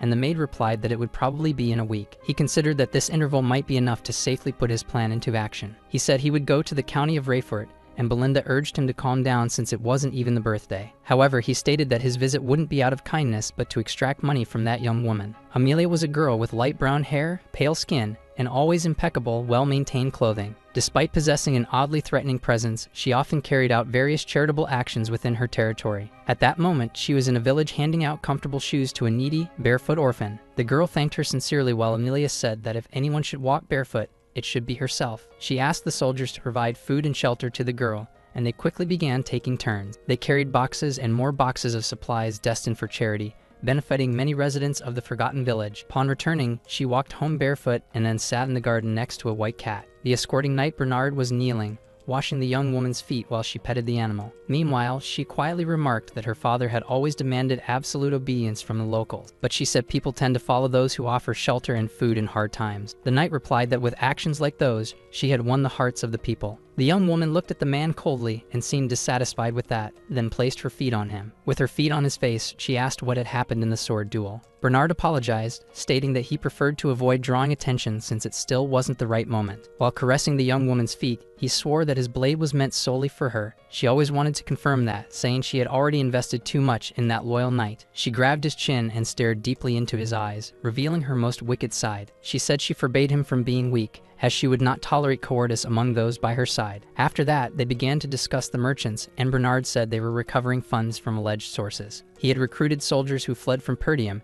and now had a well-trained armed force. The young woman ordered that the organization's front remain as if it were just a simple trading guild. The conversation was interrupted when a servant arrived, informing them that someone was requesting an audience with her. Bernard went to the butler to stop the visit, saying that the young lady would not receive anyone. But upon learning that it was her fiancé, the young woman found it strange and decided to receive him. The butler was pale when announcing the visit and feared repeating exactly what he had heard. When he informed her that the young man knew about the merchants, both the young woman and Bernard turned visibly pale. In the hallway, the door to the reception room appeared closed, with the young woman sitting while holding her cat. The protagonist entered holding a simple flower, politely greeting Miss Amelia with a reserved smile. She showed no interest in talking, and even the cat seemed to react with hostility. She said it was unnecessary for someone to show up unannounced and still demand attention so early. The young man explained that his birthday was approaching and therefore he had brought a simple gift. He placed the flower on the table, saying he had gotten it from a nearby merchant's guild. The flower's fragrance was soft and enchanting, but he mentioned the name of the guild, Arctium. Upon hearing that name, the young woman immediately realized the true intentions of that visitor. Annoyed, she stood up, saying she didn't understand what he was trying to suggest with such a provocation. She said she had already received the gift and that he could leave without causing further disturbance. However, the young man asked her to sit down, as he hadn't yet finished his financial proposal. Amelia widened her eyes as she felt an intense pressure coming from him that made her uncomfortable. The force he emanated was so great that the tea on the table began to tremble in silence. She cast a surprised sideways glance, remembering that he used to tremble even in front of women. Seeing that she had caught his attention, he stated that he wanted 10,000 gold coins as a loan. The young lady raised an eyebrow, considering his attitude extremely rude and bold for the situation. She soon lost control, shouting at him, asking if he thought he should place this as the Count's debt. The protagonist replied that her father had nothing to do with it since she intended to marry him. Amelia then shot one of the worst glares possible, the one reserved for bold traitors, but he continued and decided to reveal everything he knew about the secret association with the throne. Upon mentioning her hidden involvement, the white cat went wild and leaped off the armchair in fury. Even with the cat agitated, the young man remained firm, only observing and waiting for her final response. Amelia ordered him never to repeat such words, even as a joke, and stood up in anger. The young man responded that he could stay silent, but that would come at a price, and it depended on the amount. She smiled disdainfully and stated that she would never give him what he was asking for. She then called for the knight Bernard, who entered the room with firm steps and an imposing presence. He greeted the young Lord Ghislaine, saying it had been a long time since their last meeting. The protagonist cast a cold look, for he knew that man was her favorite swordsman. He also knew that he had the potential to become the best sword in all the North. Then he warned that if he were to die there, a war would certainly start without warning. But the young lady raised her hand, saying that everyone would believe an exile had tried to rob her residence. Touching the spider-shaped ornament, she ordered the knight to eliminate the nuisance immediately. Bernard drew his sword firmly, gripping the hilt with the determination of a veteran warrior. The protagonist watched attentively as they had chosen the hardest way to resolve this. If that was the path they intended to take, he wouldn't hesitate to respond in kind. And as the knight drew his sword, the protagonist also stood up and began to grip his own. Bernard merely stared with a serious look at the young lord, who seemed ready for anything. The protagonist then realized something was about to happen, as if a premonition was alerting him. Without even looking in the direction of danger, he already knew what the next move would be. The moment a figure appeared behind him with clear hostile intent, his decision was made. As the attacker pierced the sofa where he had been sitting just seconds earlier, the protagonist swiftly launched himself away from the furniture, allowing the strike to hit only the upholstery. In an agile and precise movement, he struck the stomach of the man who had attacked him with full force. The impact was so intense that the man flew through the window, taking the sofa with him, and fell outside. The speed and precision of the move visibly impressed both the young lady and her knight. The protagonist then turned his gaze toward the young lady and commented that pretending courtesy before a treacherous attack was strange. Saying he was ready to face her knight, he declared that the hospitality of this place was rather mediocre. The swords began to intertwine, with quick attacks and precise blocks in a lethal dance of steel. Despite the protagonist's fast movements, Knight Bernard managed to intercept the attack firmly. Looking at Bernard, young Kislane said that this county seemed to not understand the true meaning of chivalry. Still holding his sword after the block, Bernard retorted that the young man had been rude from the start. He then pressed his arm against the protagonist's blade and said that there was no more need for manners. Trying to strike with force, Bernard was surprised by Ghislaine's agility, who easily escaped the blow. With impeccable footwork, the protagonist struck Bernard, who was advancing aggressively. The unexpected strike caught Bernard off guard, but he didn't consider it a reason to worry too much. He then took a few steps back, seeking a more accurate analysis of the situation and his opponent. Bernard observed the young Kislaine more closely and noticed that he didn't match the rumors at all. The firm stance and quick reactions showed he wasn't the useless dog many had claimed. The young lady, arms crossed, asked if her knight was having difficulties with a mere boy. Then, with a sad and disdainful tone, she said it might be better to eliminate the young man and present his head. With that, Bernard felt even more pressure and recognized that he couldn't lose this sword fight. Tightening his grip on the hilt, he promised his lady that he wouldn't disappoint her under any circumstances. He then pointed his sword at Ghislaine and ordered him to come confront him with everything he had. Ghislaine, however, knew his position well and asked the knight to avoid the mistake of giving him orders. Bernard, in turn, said he had merely done him a favor, and if it wasn't wanted, it didn't matter. He then took position to attack, saying he would simply act as he saw fit, with no more ceremony. In the next attack, Ghislaine barely had time to dodge, as the movement had been incredibly fast. The cut on his face made it clear that Bernard was quick and would demand even greater speed from him. Bernard kept a stern expression and conveyed the intention that he would do whatever it took to win. The true clash had begun with an intense exchange of attacks, blocks, and counterstrikes. Amelia, while observing, wondered how someone called Useless could fight on equal footing with her best knight. More than that, it seemed that Ghislaine had a slight advantage, even if only by a little. He kept dodging, blocking, and maintaining perfect positioning while attacking with precision. Bernard, on the other hand, showed no weakness or hesitation, staying firm in his technique. The young woman only observed in silence as the duel grew increasingly intense. At any moment, if one of them made a mistake, everything would end instantly. Once again, Bernard held the sword with his arm, just as he had done before. The protagonist responded with a spin, but this time slightly altered his movement. He then warned Bernard that he shouldn't fall for the same tricks twice in a row. With that, he executed an even more unexpected footwork maneuver, agile and innovative. However, by repeating part of the previous pattern, he realized Bernard had already anticipated it. With a faint ironic expression, Bernard said that trick wouldn't work again, and then, for the first time, Ghislaine was thrown to the ground, landing hard on his back. He felt that he had pushed a little too far and needed to be more cautious. Bernard wouldn't miss such an obvious opening and prepared for the final blow. However, the protagonist was skilled not only with the sword but also with his body. Thanks to his refined technique, he performed an acrobatic leap upward, twisting his body in the air. With that movement, he understood that Bernard was using mana to increase his speed and precision. Meanwhile, Bernard walked toward him with both swords firmly in hand. After knocking Ghislaine's sword away, he asked if he had trained with barbarians. He said that kind of fencing might be useful on a battlefield, but not against a knight like him. He was convinced that this would be the end of young Ghislaine and that he would have the honor of finishing him. Ever since he had stepped into that territory, the protagonist knew the confrontation would be challenging. Bernard's attacks aimed precisely at his head, requiring increasingly sharp reflexes. It was then that he understood this was not an enemy to face just yet, not in the conventional way. Even so, already in position, Ghislaine warned Bernard that he had no time to waste. He then used a thin thread of mana to pull his sword back as Bernard advanced. The knight quickly noticed the nearly invisible thread extending to the fallen blade. The magical line, thin as a hair, stood out for its precision and refined skill. The sword then struck Bernard from behind with the hilt, making his eyes widen in surprise and anger. The opening created allowed the protagonist to counterattack with his knee and swift, calculated strikes. Even so, Bernard managed to avoid the successive blows,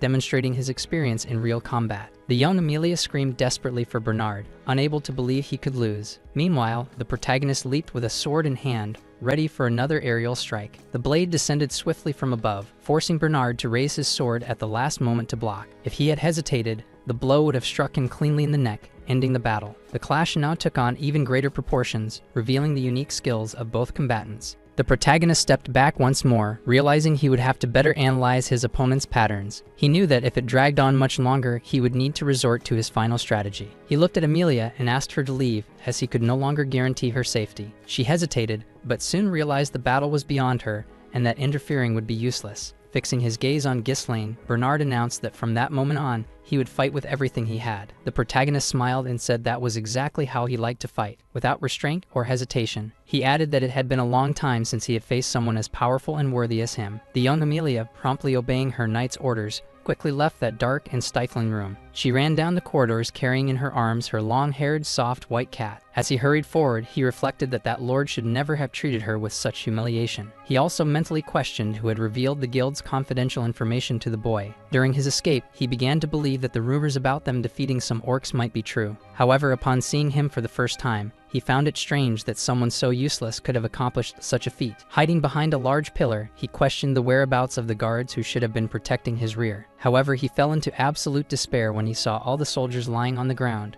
with no signs of life. At the center of the scene, a hooded figure calmly watched, projecting her presence with unsettling silent tranquility. It was clearly a woman with white hair and pink streaks, her gaze cold, demonstrating unquestionable frigidity. She stated in a sharp tone that it had been a long time since she had served that spoiled young lady. Amelia was confused as she recognized her former maid, now dressed in typical mercenary attire. She tried to ask what was happening, but was quickly silenced with an authoritative and commanding gesture. Belinda approached unnoticed by Amelia, placing something sharp dangerously close to her pale neck. The young noble felt lost, as she had fled precisely to save her life from threats like this one. Soon after, Belinda roughly pulled the spider that was trapped on the young lady's mouth. She commented that it was extremely strange, as she had already noticed the same spider at the engagement ceremony. She also revealed that she had heard Amelia's brothers laugh at her for being surrounded by spiders since she was little. While holding the spider with one hand, she said that it might have been an unresolved trauma. Without hesitation, she threw the insect on the ground and said it definitely didn't match her appearance. With a firm stomp, she crushed the spider completely, leaving only a dark stain on the stones. After destroying the creature, Belinda looked at the young lady and asked if she was willing to cooperate. Meanwhile, Amelia's knight remained locked in combat and unable to provide immediate assistance. The air around seemed heavier, and the protagonist could clearly feel the intensity emanating from the battle. The opposing knight wielded his sword with extreme precision, keeping his eyes fixed on his direct opponent. Even so, the protagonist remained firm, informing the knight that he was on the same level as the young noble lady. He also said that his rival was speaking only the kind of things a mere mercenary would dare pronounce. In turn, the young noble retorted firmly, claiming to also be noble and deserving of respect. He stated that a mere escort knight had no authority to speak to him so freely. Bernard the knight refused to listen to the provocations coming from that reckless lord who knew no boundaries. He declared that this irresponsible young man could not stain the sacred name of true nobility in the kingdom. It was then that the protagonist noticed Bernard's movements becoming rougher and more aggressive. However, having been the king of mercenaries in his past life, he knew how to defend himself perfectly. Despite this, he was now forced to react with greater speed and calculate each step he took with precision. Each sword strike from the enemy came dangerously close to vital areas, increasing the tension of the fight. The margin for error was null, and the protagonist knew he couldn't falter for even a second. He limited himself to blocking and dodging, maintaining a defensive posture while searching for a decisive opening. He determined that this situation couldn't continue and decided to abandon defense to counterattack with full force. He launched himself ferociously against Bernard, taking the offensive even though he didn't know if he would cause a significant impact. The knight, in turn, remained vigilant, delivering blows with calmness and a cold, unshakable expression. However, Bernard noticed that his sword was being increasingly pressured by his rival's continuous attacks. From the determined look on the young man's face, the fight truly seemed close to an inevitable and irreversible end. Still, Bernard arrogantly asked if the protagonist had any last words before defeat arrived. The protagonist responded with silence, as he had already clearly visualized the conclusion of this arduous battle. The final move came as a surprise, and Bernard was struck with his guard down. With no time to react, the protagonist used his rear leg and shoulder to change the angle of the sword. Thus, the blow that should have been fatal became just a scratch on the shoulder. To Bernard's frustration, Bernard understood that he could no longer underestimate that young man, as any slip-up would be a fatal mistake. The intensity of the fight increased, and now both were completely engaged in an evenly matched and fierce duel. The knight also employed techniques with his feet and asked if he should show what true strength was. After delivering a kick that sent the protagonist flying, he smiled provocatively. Even while lying on the ground, the young noble maintained a smile, considering the man a great adversary for entertainment. Watching the exchange of blows closely, he admired the reach and efficiency of Bernard's attack. He realized that any attempt to change the course of the fight was blocked with impressive speed and precision. In the clash between swords, the impact seemed to fuse them together. Such was the control of mana applied by the knight. The protagonist understood that, with his current mana, it would be impossible to surpass the enemy's brute strength. He gripped the hilt of his sword tightly, saddened by the decision he would have to make at that crucial moment. However, there was something Bernard had yet to notice, and that would change the direction of that tense fight. The protagonist focused, expanded his mana core, and then opened a third core in continuous succession. With that, he released all the stored energy and activated a cultivation technique considered extremely rare and powerful. He decided to apply this extra force against Bernard, holding his sword firmly while the opponent used only one hand. The attacks became more intense, and with a fierce strike, he managed to knock the sword from the opponent's hands. Bernard was surprised to see his weapon disarmed by someone who, until then, had seemed inferior. He stared at the young man, not understanding how he could maintain such explosive mana throughout the fight. The tip of the protagonist's sword now rested dangerously close to the forehead of the defeated knight. It was at that moment that he declared the end of the duel, while Belinda still kept Emilia under control. The young lady, forced to witness her knight's defeat, declared that she would give the protagonist the requested amount. However, the young man said she should have been kind and cooperative from the start of the conversation.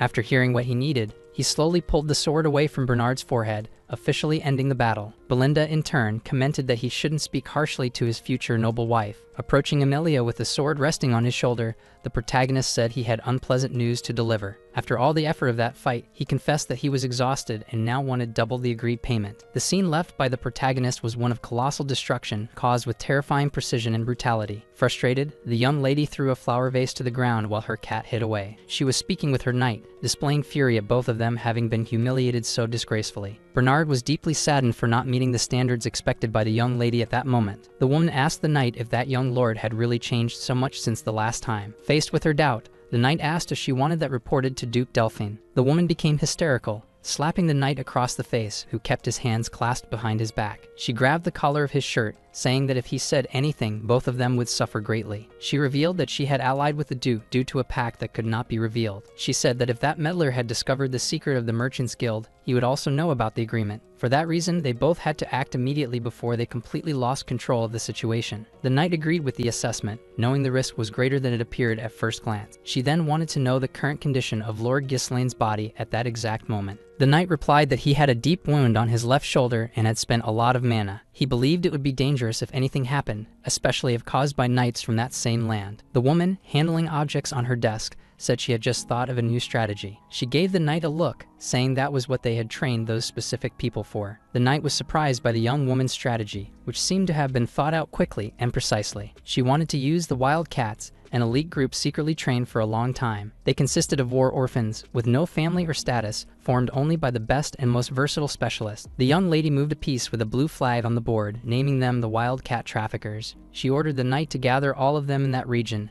asking only for those with proficiency. The knight understood that the use of mana was essential for moments like that in particular. It was a mountainous region amid the forest, considered the only path between two separate territories. The knight knew exactly the ideal spot to organize an effective ambush against any hostile advance. The woman was sure the protagonist would come to erase her for all the humiliation she had suffered earlier. After departing by carriage, the protagonist tended to his wounds using the money he had obtained from her. He thought of the young woman's name, recalling it was Emilia, with a certain contempt. Inside the carriage, old Fergus asked the young lord if he was really feeling okay. Showing his injured arm, He said it wasn't deep and he was managing the situation well. Looking back, he thought that the 20,000 he had given to Emilia covered all the necessary expenses. He truly wanted to have her eliminated, but he knew that a war would erupt if he did so. He also knew that the barbarians cause instability in the territory, so he shouldn't provoke any more chaos. As he put on his coat, he thought that just knowing the merchant guild was enough. This time, he would make good use of the girl and the information obtained through her without hesitation. Meanwhile, he looked ahead and noticed that his servant Belinda was silent, merely observing. Suddenly, she asked the Lord if things were unfolding as planned. She said she had followed his orders, accompanying the guards after hearing noises inside the room. However, the young man had instructed Fergus to handle that,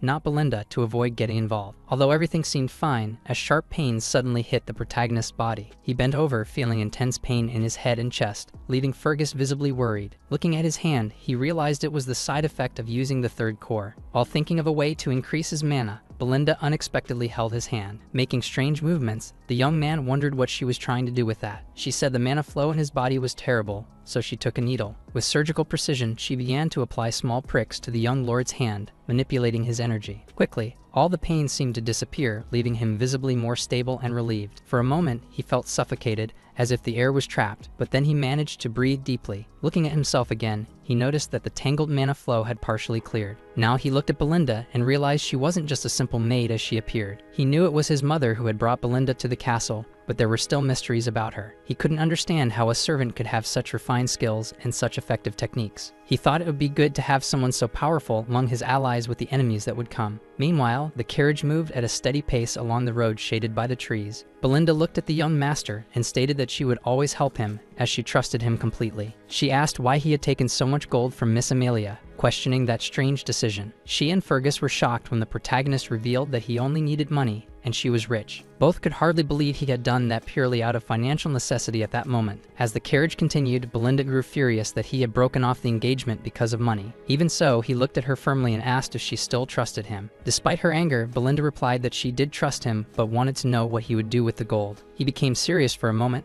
then explained that everything was related to the Beast Forest. He told her that he intended to be the pioneer in that dangerous and practically unexplored place. Old Fergus tried to make him reconsider, but the young man remembered something requested before they entered the castle. Upon hearing this, Fergus' eyes widened, and he began to sweat, visibly shaken by that memory. He hesitated for a few seconds before responding, as if carefully choosing the right words. Finally, he said that the young man had asked him to search for something specific in a certain hidden place. The protagonist stated that, as long as he lived, he wouldn't have any trouble going to that mysterious location. Although everyone thought they were returning, he asked Belinda if she thought Amelia would seek revenge. Even boasting about being strong, the young man warned that he intended to use her in other strategic actions. He stated that he needed a vanguard, and they were going after that at that very moment. Soon, the carriage stopped in front of a humble house, and everyone got out cautiously. Knight Ricardo approached and knocked on the cabin's aged wooden door. After a few seconds, someone slowly opened the door, revealing a tall man with an unusual appearance. He had such thick eyebrows that his eyes were barely visible,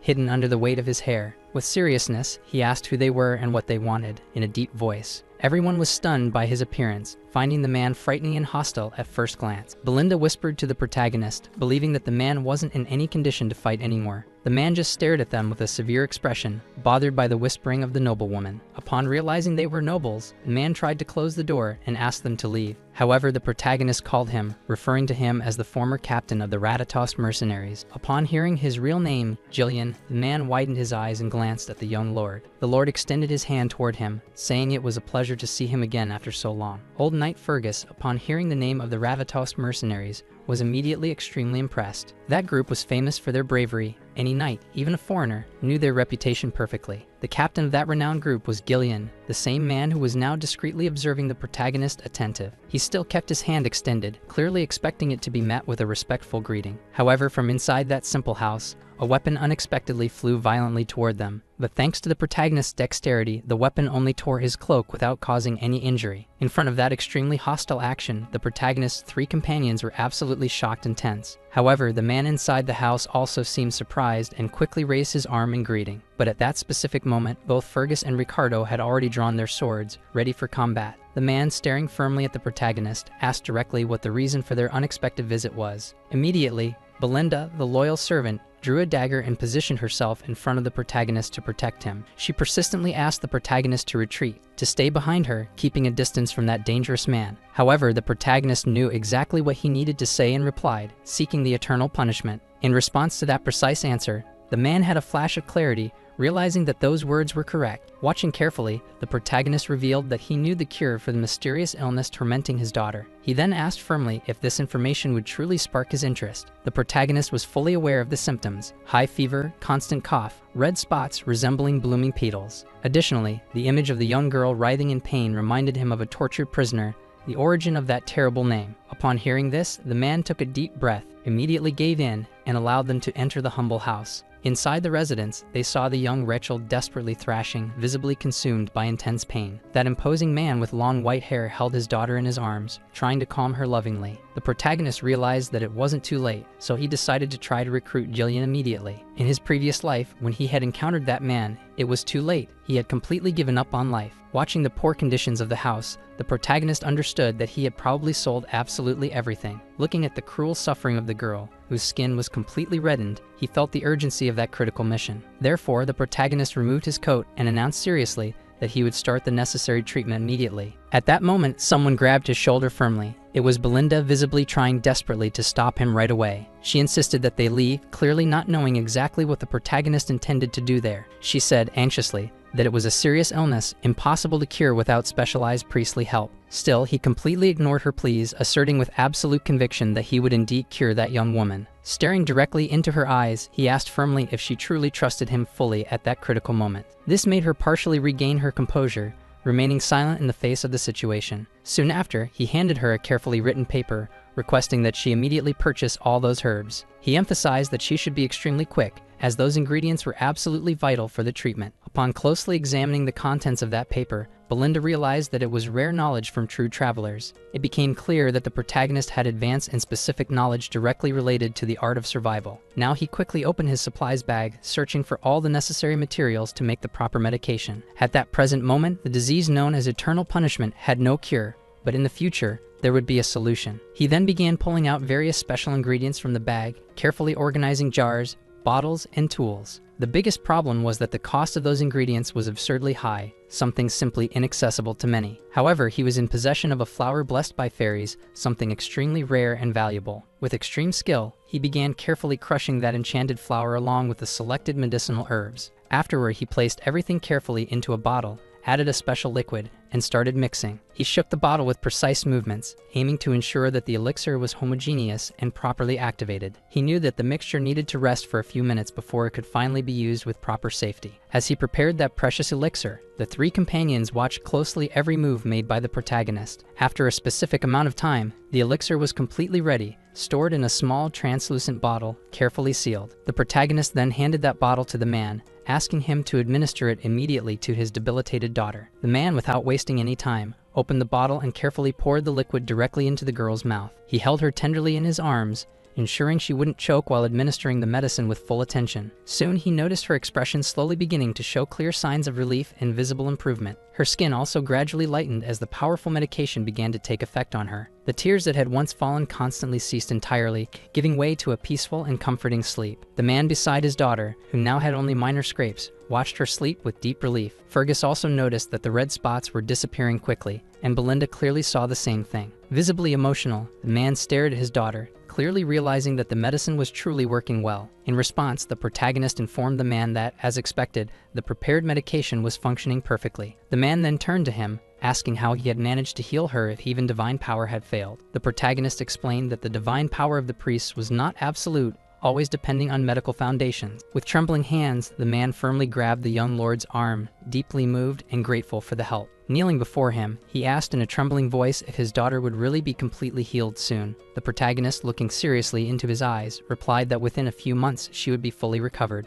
That answer brought immediate hope to the heart of the man who, until then, had lived in utter despair. With that, he placed a hand over his chest, made a deep bow, and asked what he should offer in return. At that very moment, the man recognized that fate had guided him to that young master exactly when needed. He confessed sincerely that for now, all he had was that old, worn-out, and seemingly useless body. He declared that, if necessary, he would allow himself to be treated like a dog without hesitation. He also said that if the young man wished to make him a slave, he would accept that fate without resistance. However, the young lord responded firmly that he did not need slaves, but rather Captain Gillian. The man could hardly believe it when he realized the protagonist's hand was pointing directly at him at that decisive moment. He also noticed the intense blue in the young man's eyes, instantly recognizing them as the eyes of a true dreamer. He immediately grabbed his long white braids and mentally prepared to make a final, irreversible decision. With a precise strike of his hatchet, he cut off all those white braids at once without hesitation. He threw that hair to the ground as if the gesture symbolized a final farewell to a former empty life. All of this happened before the 4 attentive onlookers who were left completely speechless by such an instant transformation. The 3 companions of the protagonist could barely believe what they were seeing, so great was the change in that imposing man. It was hard to understand how someone once a captain of brutal mercenaries now acted so humbly and loyally. As soon as he cut his hair, his expression changed completely. Even his eyebrows seemed more lifted and firm. His entire aura transformed instantly, and the man who once walked hunched now stood absolutely upright. Looking directly into the protagonist's eyes, he asked if there was anyone else besides those present seeking him. The protagonist answered categorically,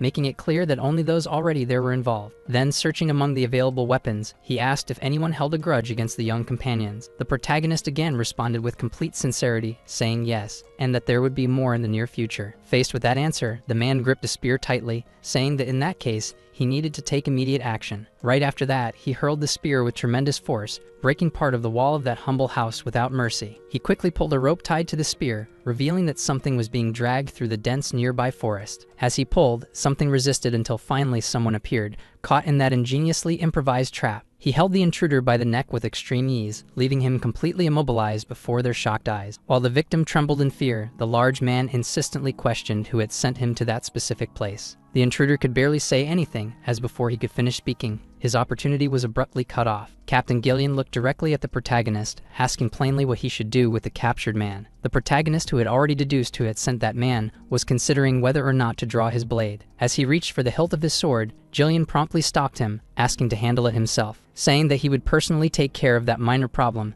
he tightened his grip on the helpless intruder's neck. After that, he simply hurled the man with immense strength far away without a trace of remorse. He then maintained a reverent posture, lowering his head slightly and once again placing a hand over his chest. Belinda clearly noticed that the man had not hesitated for even a second in faithfully fulfilling the orders given. She looked on, intrigued by the scene, inwardly questioning why her young master would recruit someone so dangerous. However, in that moment, the man solemnly swore that from that day forward, he would place his life in the hands of the Lord. Smiling in a friendly manner, the protagonist calmly replied that he looked forward to working side by side with him. Far from that location, in a wooden house near the river, a meeting was being held. Inside, the members of the Wildcats, a well-known and feared mercenary team, were organizing strategies. Their leader, visibly irritated by the chaos, immediately demanded absolute silence from everyone. It was crucial that no one raise their voice, as this man, Vigo, proved to be extremely superior. Noticing that they had crossed the line, one of the subordinates quickly apologized to the stern captain. Achieved silence, Vigo responded,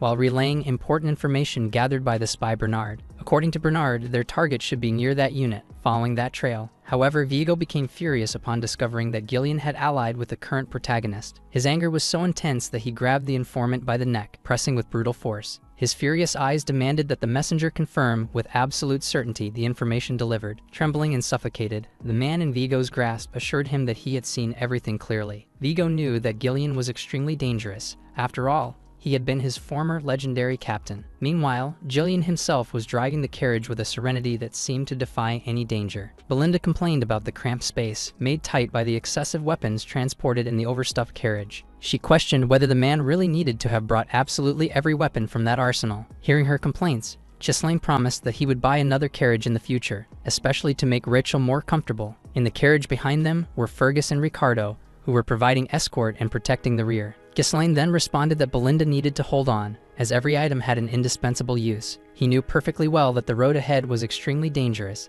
and escaping that gap was a priority. Belinda, suspicious, asked if the observer they had captured earlier had been sent by Miss Amelia. She raised suspicions because she noticed that the mask used by the spy bore the feline symbol. This detail clearly symbolized the Wildcats, a powerful and famous mercenary guild in that region. Upon hearing this, Ghislaine only murmured softly, showing some discomfort, although he tried to remain calm. He remembered very well that the wild cats were involved in smuggling, trafficking, and other crimes. Belinda said that group was repulsive, accepting any kind of work without any scruples. The protagonist was intrigued, as she knew many details, even though she had never left the castle. Still, he accepted her excuse, as she said she had heard all of this around. He then looked directly at Belinda and assured her that everything would be fine, no exceptions. After all, they had Gillian by their side, a man who was unbelievably useful, fierce, and nearly unstoppable. As they continued their journey, the starry night hid the subtle traces of aura left by their pursuers. The pursuers had already surrounded the carriage, creating a perfect cycle that seemed like a deadly trap. However, nothing escaped the keen eyes of the mercenary captain,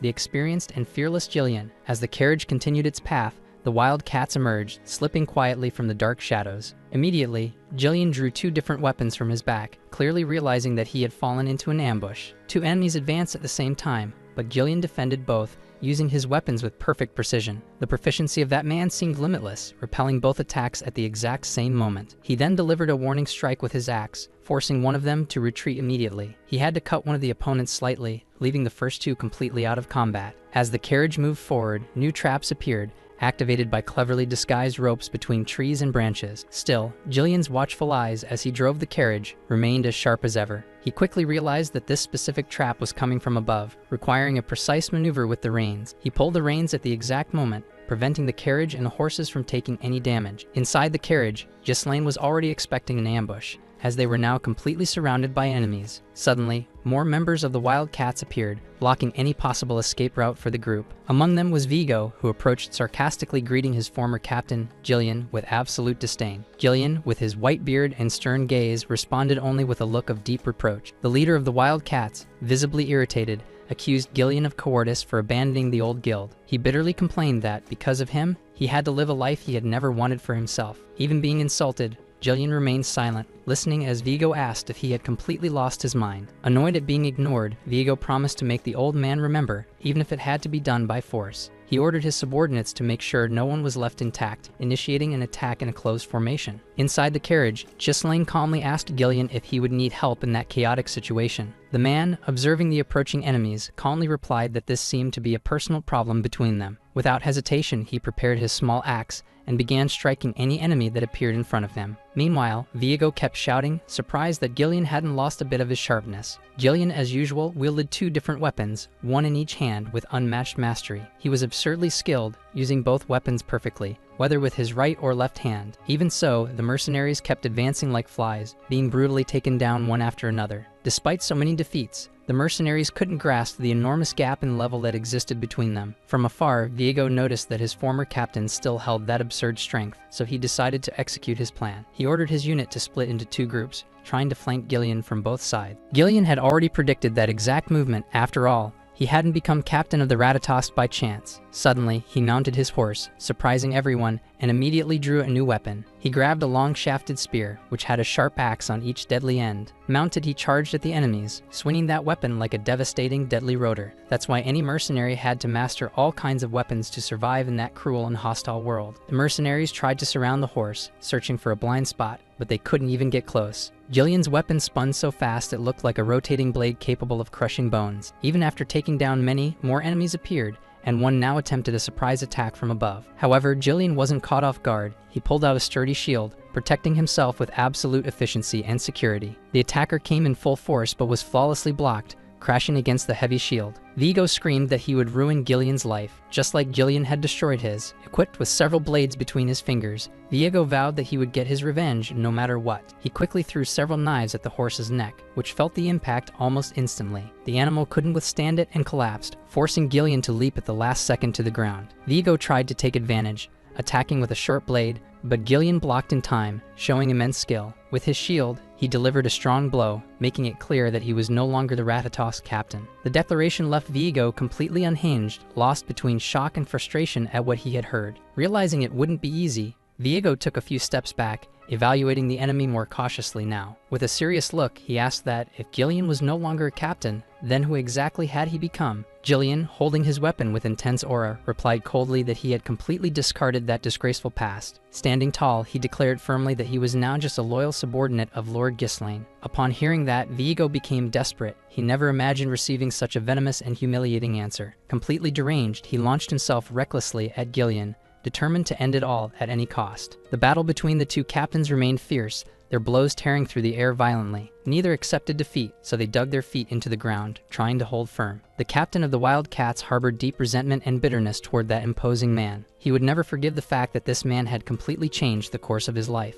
Meanwhile, the protagonist's new escort just watched everything, staying in absolute silence and alert. Attacks, blocks, and counterattacks followed, making that duel increasingly intense and impressive. Since that captain had been trained directly by Gillian, defeating him would be much harder than it seemed. The Wildcat had footwork that seemed almost supernatural, fast and absolutely precise. He circled his opponent, seeking an opening, constantly analyzing for a possible lapse in guard. At a certain point, the mercenary captain managed to block, but his shield shattered into pieces. Vigo then shouted that he had been trained to give his life for the Ratatos mercenaries. He said he couldn't understand how that man had abandoned everything to become a pawn of a pampered noble. Vigo's bloodthirsty gaze intensified as he said he could never forgive that former captain. With hatred in his eyes, he launched all three of his weapons at once, delivering his most powerful strike yet. But that great man was no beginner. He knew exactly how to control the movement of weapons. He masterfully redirected the projectiles, preventing any blade from even scratching his tough skin. However, all the Wildcat wanted was to force an opening in the enemy's guard. Realizing this, he quickly devised strategies and attempted bold maneuvers to finally create a fatal gap. But Gillian was also patiently waiting for that moment, looking to end the fight once and for all. The opponent was convinced that Gillian no longer held the same strength as before, so he believed that victory was only a matter of time and relentless pressure. However, as they fought, Gillian displayed highly technical, surprisingly strategic, and well-calculated moves. The captain of the Wildcats couldn't understand how someone so skilled had wasted time trying to heal a daughter. Knowing this, Vigo continued attacking relentlessly, certain that the man was no longer a match for him. With a swift movement, he retrieved his three weapons, finding the perfect opportunity to throw them again. However, he didn't know that his opponent wore a reinforced metal piece completely protecting his shoulders. Because of this, the blades failed to penetrate, but he realized that the enemy was searching for an opening. Attempting to surprise him, the leader of the Wildcats crawled forward and then spun, emerging from above. Sure that this would end the fight, he delivered a powerful and aggressively precise blow from above. What he didn't expect was that the man channeled so much mana, strengthening his hands absurdly. Gripping the blade with his bare hands, he asked if that revenge truly mattered so little. Upon realizing the immense amount of mana Gillian was using, he understood that he wasn't fighting seriously. It was at that very moment that he realized he was in trouble, about to be completely defeated. Gillian then countered brutally, throwing the Wildcat leader violently away, without any mercy. The leader of the Wildcats flew and was hurled forcefully, crashing into a tree. Dazed and struggling to get up, he faced the large man walking toward him. Holding one of the weapons thrown at him, Gillian asked why he had never sought revenge before. Vigo replied, saying there was something his former captain didn't know about the situation. He confessed that he had visited Gillian's house before, but had never found any Ratatos captain there. He told him that, at the time, he had only found a weak, miserable old man not worth confronting. That's why he was confused about where the man he had admired had disappeared for so many years. After hearing this story, Gillian fell silent, reflecting for a few seconds on everything he had heard. He then took a few steps back, threw the sword he had taken from his opponent to the ground. He raised his hand to his back, drew his own sword, and said it was a body bound to someone else's will. But at that moment, he would show his old comrade his respect. He solemnly raised his sword and declared that he would fight as the true captain of the Ratatos mercenaries. This declaration seemed to greatly please Vigo's ears, who was already preparing to attack. Now for the first time, they seemed to be speaking the same language, positioning themselves at the ideal distance for combat. Once again, the swords crossed, both relentlessly seeking the long-desired fatal opening. The Wildcats captain shouted with excitement, saying that this was exactly what he had always waited for. The blows were so fast that they could barely be followed, making the movements almost imperceptible. Between cuts, dodges, and defenses, the two were approaching a level that was absolutely near perfection. Both rigorously trained, with bodies shaped for war, they knew that this fight would not end easily. One of them would need to make a mistake, opening a fatal and final gap. Vigo then saw an opportunity, firmly believing that that strike would end everything with a brutal victory. However, his overconfidence led him to make a small slip, lowering his guard momentarily. In combat, such a slip means death, as a lowered guard signifies imminent defeat. Even after receiving a deep cut to his side, Vigo continued to fight fiercely, never giving up. Jillian, keeping his promise, warned that he would show no mercy, fighting as the captain of the Ratatost mercenaries, and in the instant he prepared the final strike, he declared that he would remember that commander. He respectfully called him commander of the 5th unit, looking him in the eye as an equal, and a sign of honor. Looking at the defeated man, he realized that despite everything, he had finally received the recognition he deserved. Vigo, even close to the end, smiled satisfied, as he'd have been acknowledged by the one he always wanted to be noticed by. Now only the defeated man lay on the ground, and the footprints of the victor were marked around him. As usual, Jillian bent down, took the weapon from the defeated man, and kept it as a trophy. He stood up, staring at the man who had once been part of the battalion he led. He then heard a voice from the carriage, praising him and saying that he had done a good job. Turning around, he saw it was Lord Ghislaine, accompanied by his servant Belinda, watching attentively. Belinda looked around and said that they could sell the weapons of the defeated to make some money. The man, bowing, apologized for delaying the journey more than planned. The protagonist looked closely at the man and realized that he was far more impressive than he had imagined. He recalled the stories he had heard about him in his childhood, when his feats were considered almost miraculous. Ghislaine, with his hands in his pockets,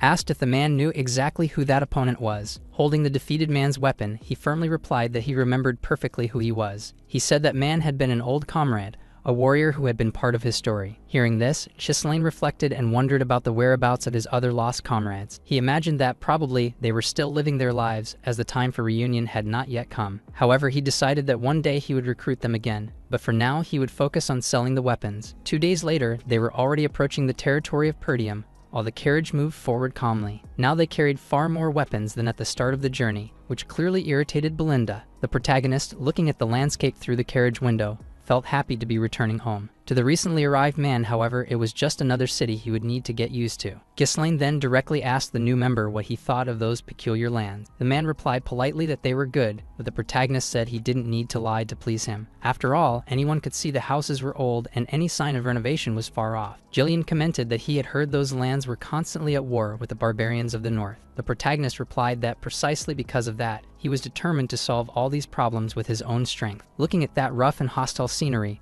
no one knew that the real battle was only just beginning. The protagonist knew he had to protect everything connected to the Duke and preserve what he loved. The carriage then entered the lands of Perdium, following a calm and very familiar path. Belinda drew the protagonist's attention and asked him to look discreetly in a specific direction. Looking over, the young man widened his eyes, surprised to see someone he hadn't seen in a long time. By the silhouette, he immediately recognized it was his father, mounted on a fine horse with a serious expression. That imposing figure stood exactly in front of the main gates of Castle Perdium. As soon as they arrived, the protagonist was immediately brought inside the castle along with his father. They quickly met in the main hall, where an emergency meeting was already underway. Among critical matters, they discussed how Perdium's military power was fading at an alarming rate. They knew that, this time, they couldn't even count on any support from the Rayfold clan's troops. Listening closely, the young man realized the main topic was to rebuild the old Forest of Beasts army. He also noticed that the faces around that table were always the same as in all previous meetings. There was Ronald, the captain of the knights, a man with a stern expression, long hair,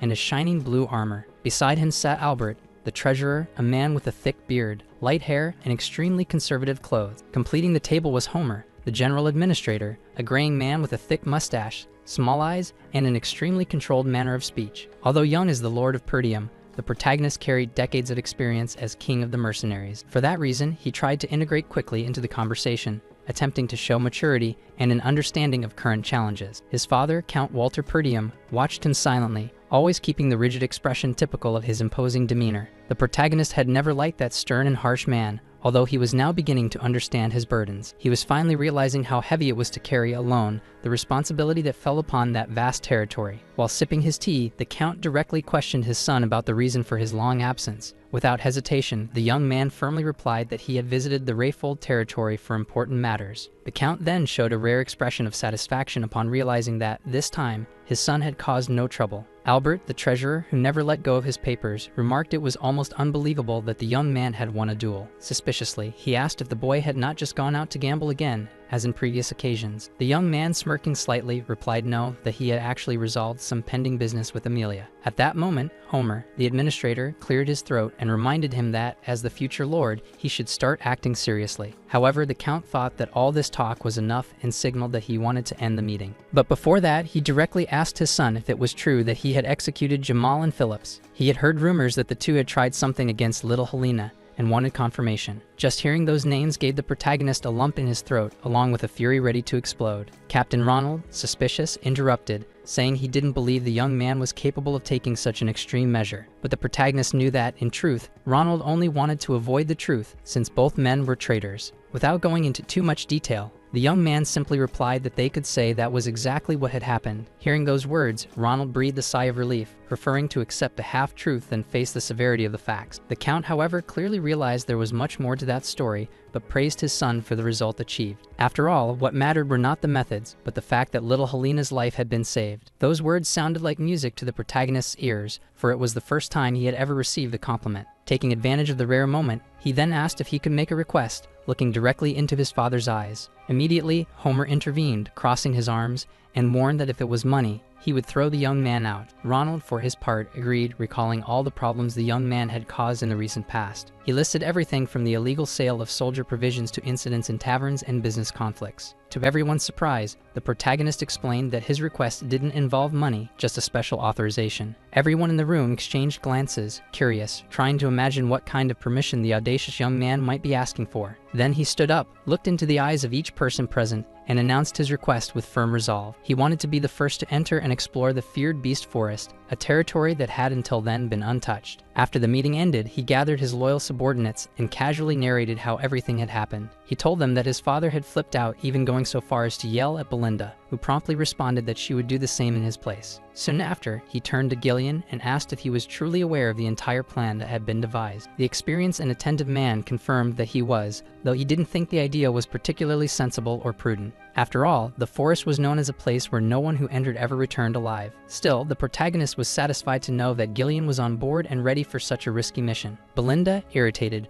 shouted that they couldn't just leave without formal permission from the Count, which they ignored. The young man responded that the request had been merely for courtesy, but his decision had already been made. Curious and suspicious, Belinda wanted to know what was in that place that made him want to take such a risk. However, the protagonist couldn't reveal it, as any leak of that information could bring extremely dangerous consequences. What he knew, in fact, was that at the entrance to the forest, there was an absurd amount of runestone. This mineral, deeply infused with mana, was highly valued by wizards, alchemists, and anyone practicing the arcane art. It was used in enchantments, magical barriers, teleportation scrolls, summoning circles, and a multitude of alchemical applications. He remembered very well that in his past life, it was the influential Duke Delphine who discovered that location. Now he possessed that privileged knowledge and, of course, intended to take advantage of it before anyone else did. Belinda, however, still couldn't understand the real reason, although she chose to overlook it, even though she was quite upset with it. Meanwhile, Gillian warned that hiring mercenaries might be a big mistake, as they were notoriously undisciplined. Still, the protagonist insisted, giving the veteran the task of selecting only the best among the available ones. Immediately, Gillian realized he was talking specifically about the feared mercenaries known as the Cerberus Mad Dogs. These men, though skilled, had a terrible reputation,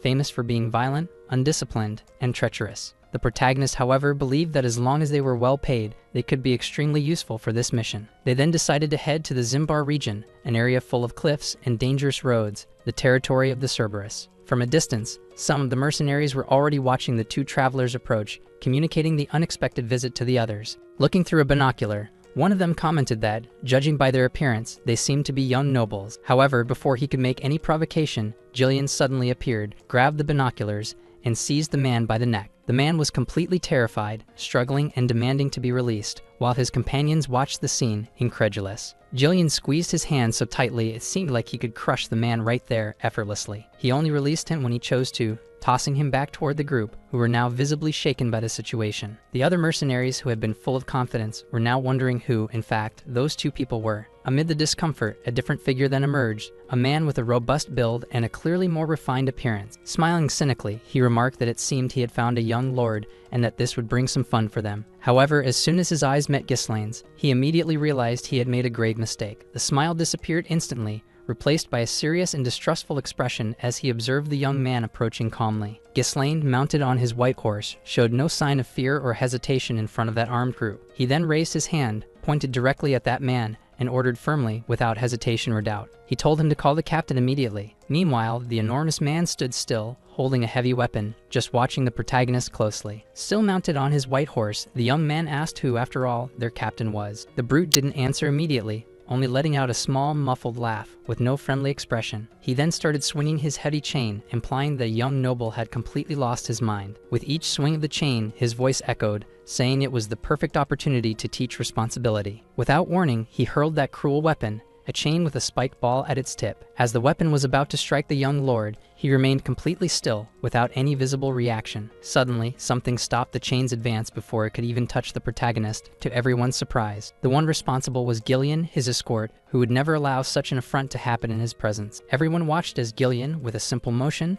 caught the chain with his sword, preventing any hostile approach. The spiked ball, which had been spinning through the air with brutal force, simply crashed to the ground with a thud. The protagonist knew perfectly well that in that place, words alone would have no practical effect on those wild mercenaries. That's why he looked at his bodyguard and asked him to go easy, but just enough to inspire fear. Without replying verbally, Gillian pulled the chain with his sword, dragging along the arm of the one holding it. Showing tremendous strength, he spun the man in the air as if he were just a sack of potatoes. As he was violently spun around, the mercenary screamed in desperation, begging to be released before fainting from dizziness. Still holding the chain, Gillian slammed the man hard against the ground, producing a chilling, dry sound. The most absurd part was that the brute's weapon now included not only the chain, but the man himself. With total coldness, Gillian swung the chain, flinging that man at anyone who dared to approach them at that moment. The other mercenaries who had shown courage earlier now hesitated, trembling, unsure whether to help or flee immediately. Though well-armed, wearing armor, and equipped with swords and shields, none of them seemed willing to face that monster. Tired of the charade, the protagonist dismounted his horse and walked steadily to Gillian's side. Facing the group, he crossed his arms and asked how much longer they intended to keep him waiting. His blue eyes scanned each face present,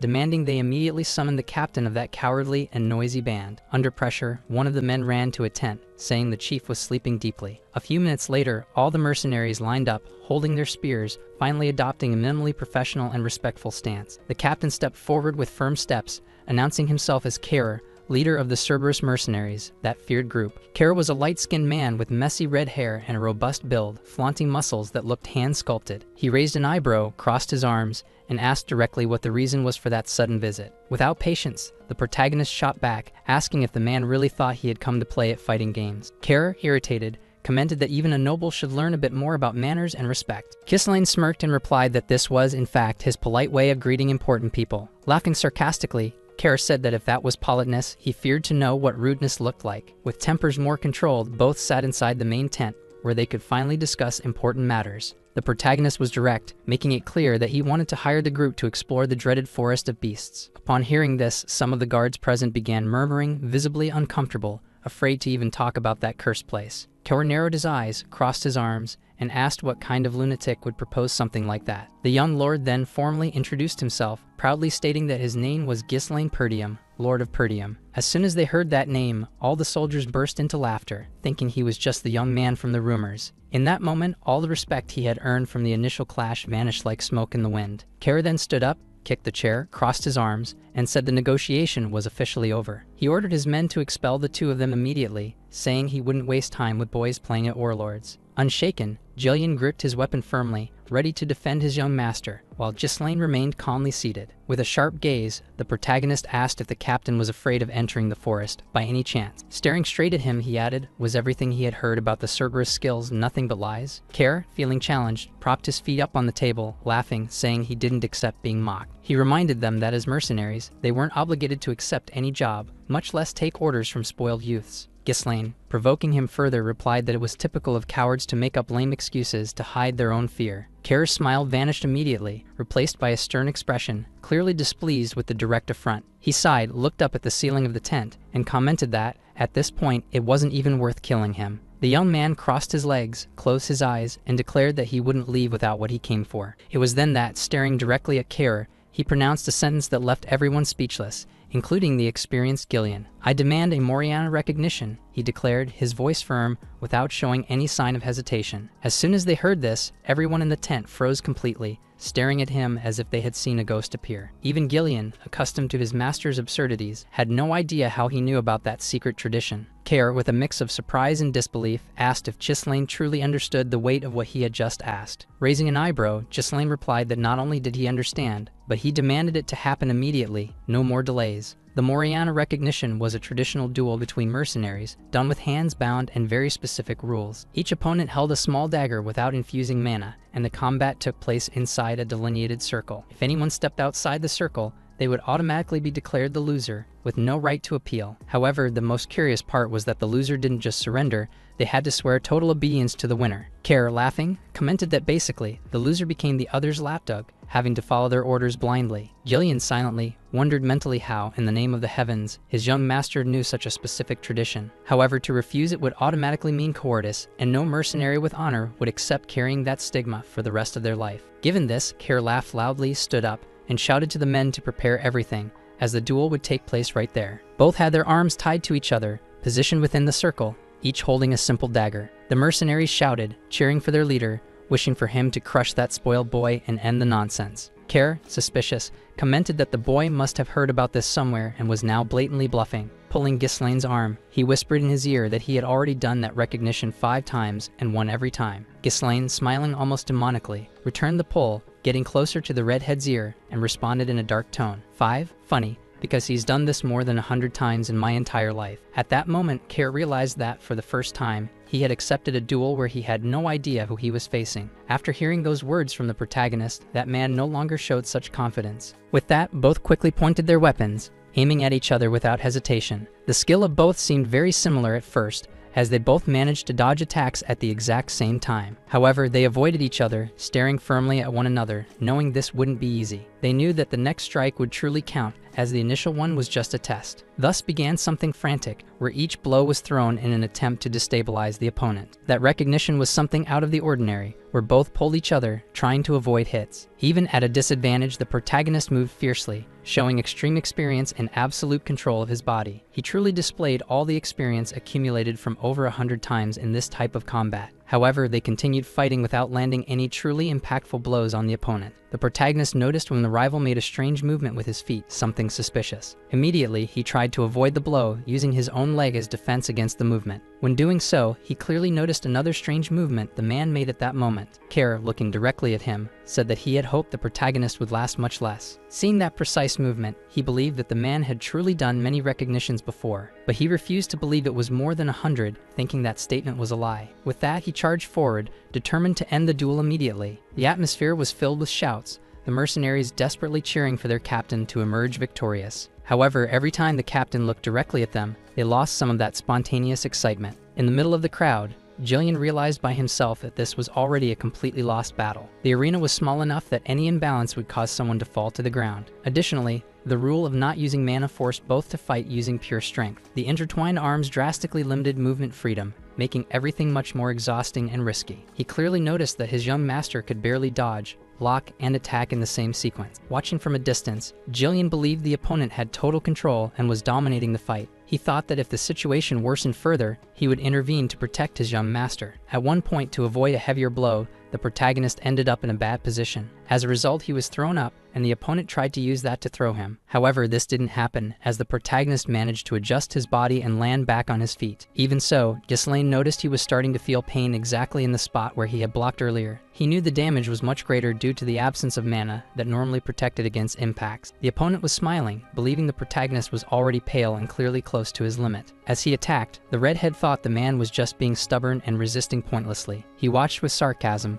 convinced he could easily predict every move about to be made. He thought the protagonist's strategy was simple, just deflect or block, nothing more. He also noticed how many times his rival blocked the attacks directly with his body, with no alternative. He knew very well that without mana, every impact was felt fully and cruelly. The protagonist also realized that the opponent had already noticed his growing difficulty, especially in his legs. With a smirk, the opponent seemed to enjoy watching his rival's suffering. To him, that look of pain was what made the fight truly satisfying. He then began making a few movements with his blade, preparing for the next decisive strike. Even attacking at full strength, the redhead still couldn't bring down the determined young lord. The fight continued in the same way as it had from the start, with no clear advantage for either side. The protagonist kept blocking, resisting, and standing, refusing to fall before that opponent. At one point, their armed arms crossed, and the protagonist understood the rival's intention. He clearly saw that the man was once again preparing to use his knee as an offensive weapon. Aware of that, he positioned his already aching leg once more, knowing it would serve as a shield. Each time he did that, the pain increased terribly, but he knew it was necessary. The redhead, with a tone of disdain, said that was enough, and there would be no more chances. He raised his weapon differently, ready to end the sparring session once and for all without further delay. Everyone present already knew the conclusion was near, and it now seemed completely inevitable.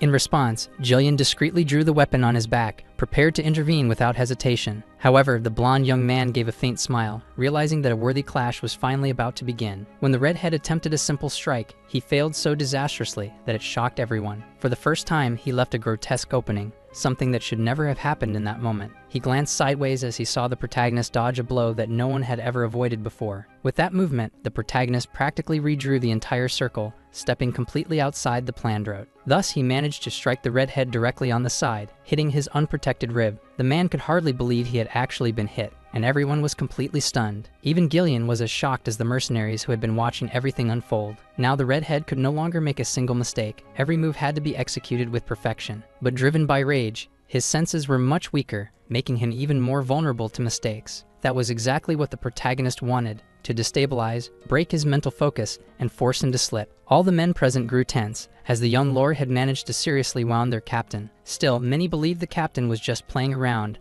and wasn't taking it seriously yet. However, every strike now launched by the protagonist was precise, each one aimed directly at the redhead. He began striking him with violent elbow blows to the neck, the mouth, and the face. Still gripping the dagger tightly, the protagonist refused to use it to stab in lethal spots. He preferred to land several punches on the man's face before preparing a strike with the blade. He then drove the dagger into the redhead's arm without hesitation, making his calculated intention clear. As expected, the pain sent the man into a complete frenzy, losing all emotional control. He couldn't understand how the boy, who had been struggling just minutes before, had suddenly become so cold and relentless. Meanwhile, the protagonist calmly watched the hatred-filled expression on his opponent's face. It took time, but Gillian finally understood exactly what strategy his master had adopted. The young lord tensed his muscles, overburdened his joints, and forced his body to endure. In addition, he let the opponent take control of the force so that he could later redirect its weight. That way, he was no longer fighting the attacks, but instead controlling the entire rhythm. Once he established his own rhythm, he began landing a series of successive, precise blows. Seeing this, Jillian breathed a sigh of relief and put his weapon away,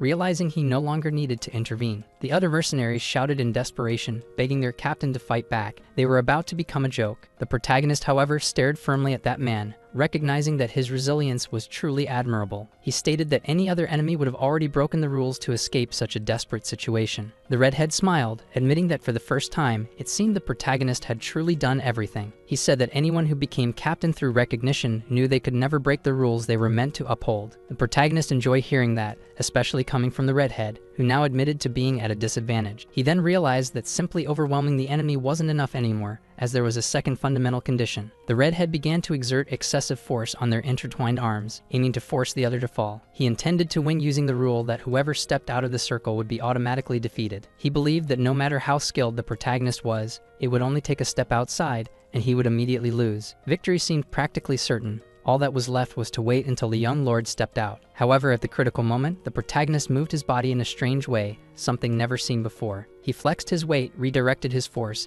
and managed to return to the circle by using the redhead. To reinforce this, he delivered a kick to the redhead's leg, forcing him backward and pulling him along. Since they were tied by a rope, if one fell, the other would inevitably be dragged too. The protagonist's plan worked perfectly, repositioning him within the circle and regaining full control of the fight. He showed that only someone who had done more than 100 recognitions would know how to execute such a maneuver. He finished by slamming the redhead's face into the ground, exactly outside the line of the circle. As a result, the opponent's head touched the ground outside the line, securing the victory. All the mercenaries watched in shock, realizing that their captain had lost in a completely humiliating and sudden way. That man, who had been so close to victory, lost everything in a matter of seconds. The protagonist looked down and clearly declared what everyone there already knew. He had defeated the captain, and there was absolutely nothing they could say to contradict that. The redhead, not understanding, wanted to know who that man was, capable of performing such feats. Looking serious, the protagonist responded that he didn't like his attitude and demanded more respect. He then gave a sharp pull on the man's arm,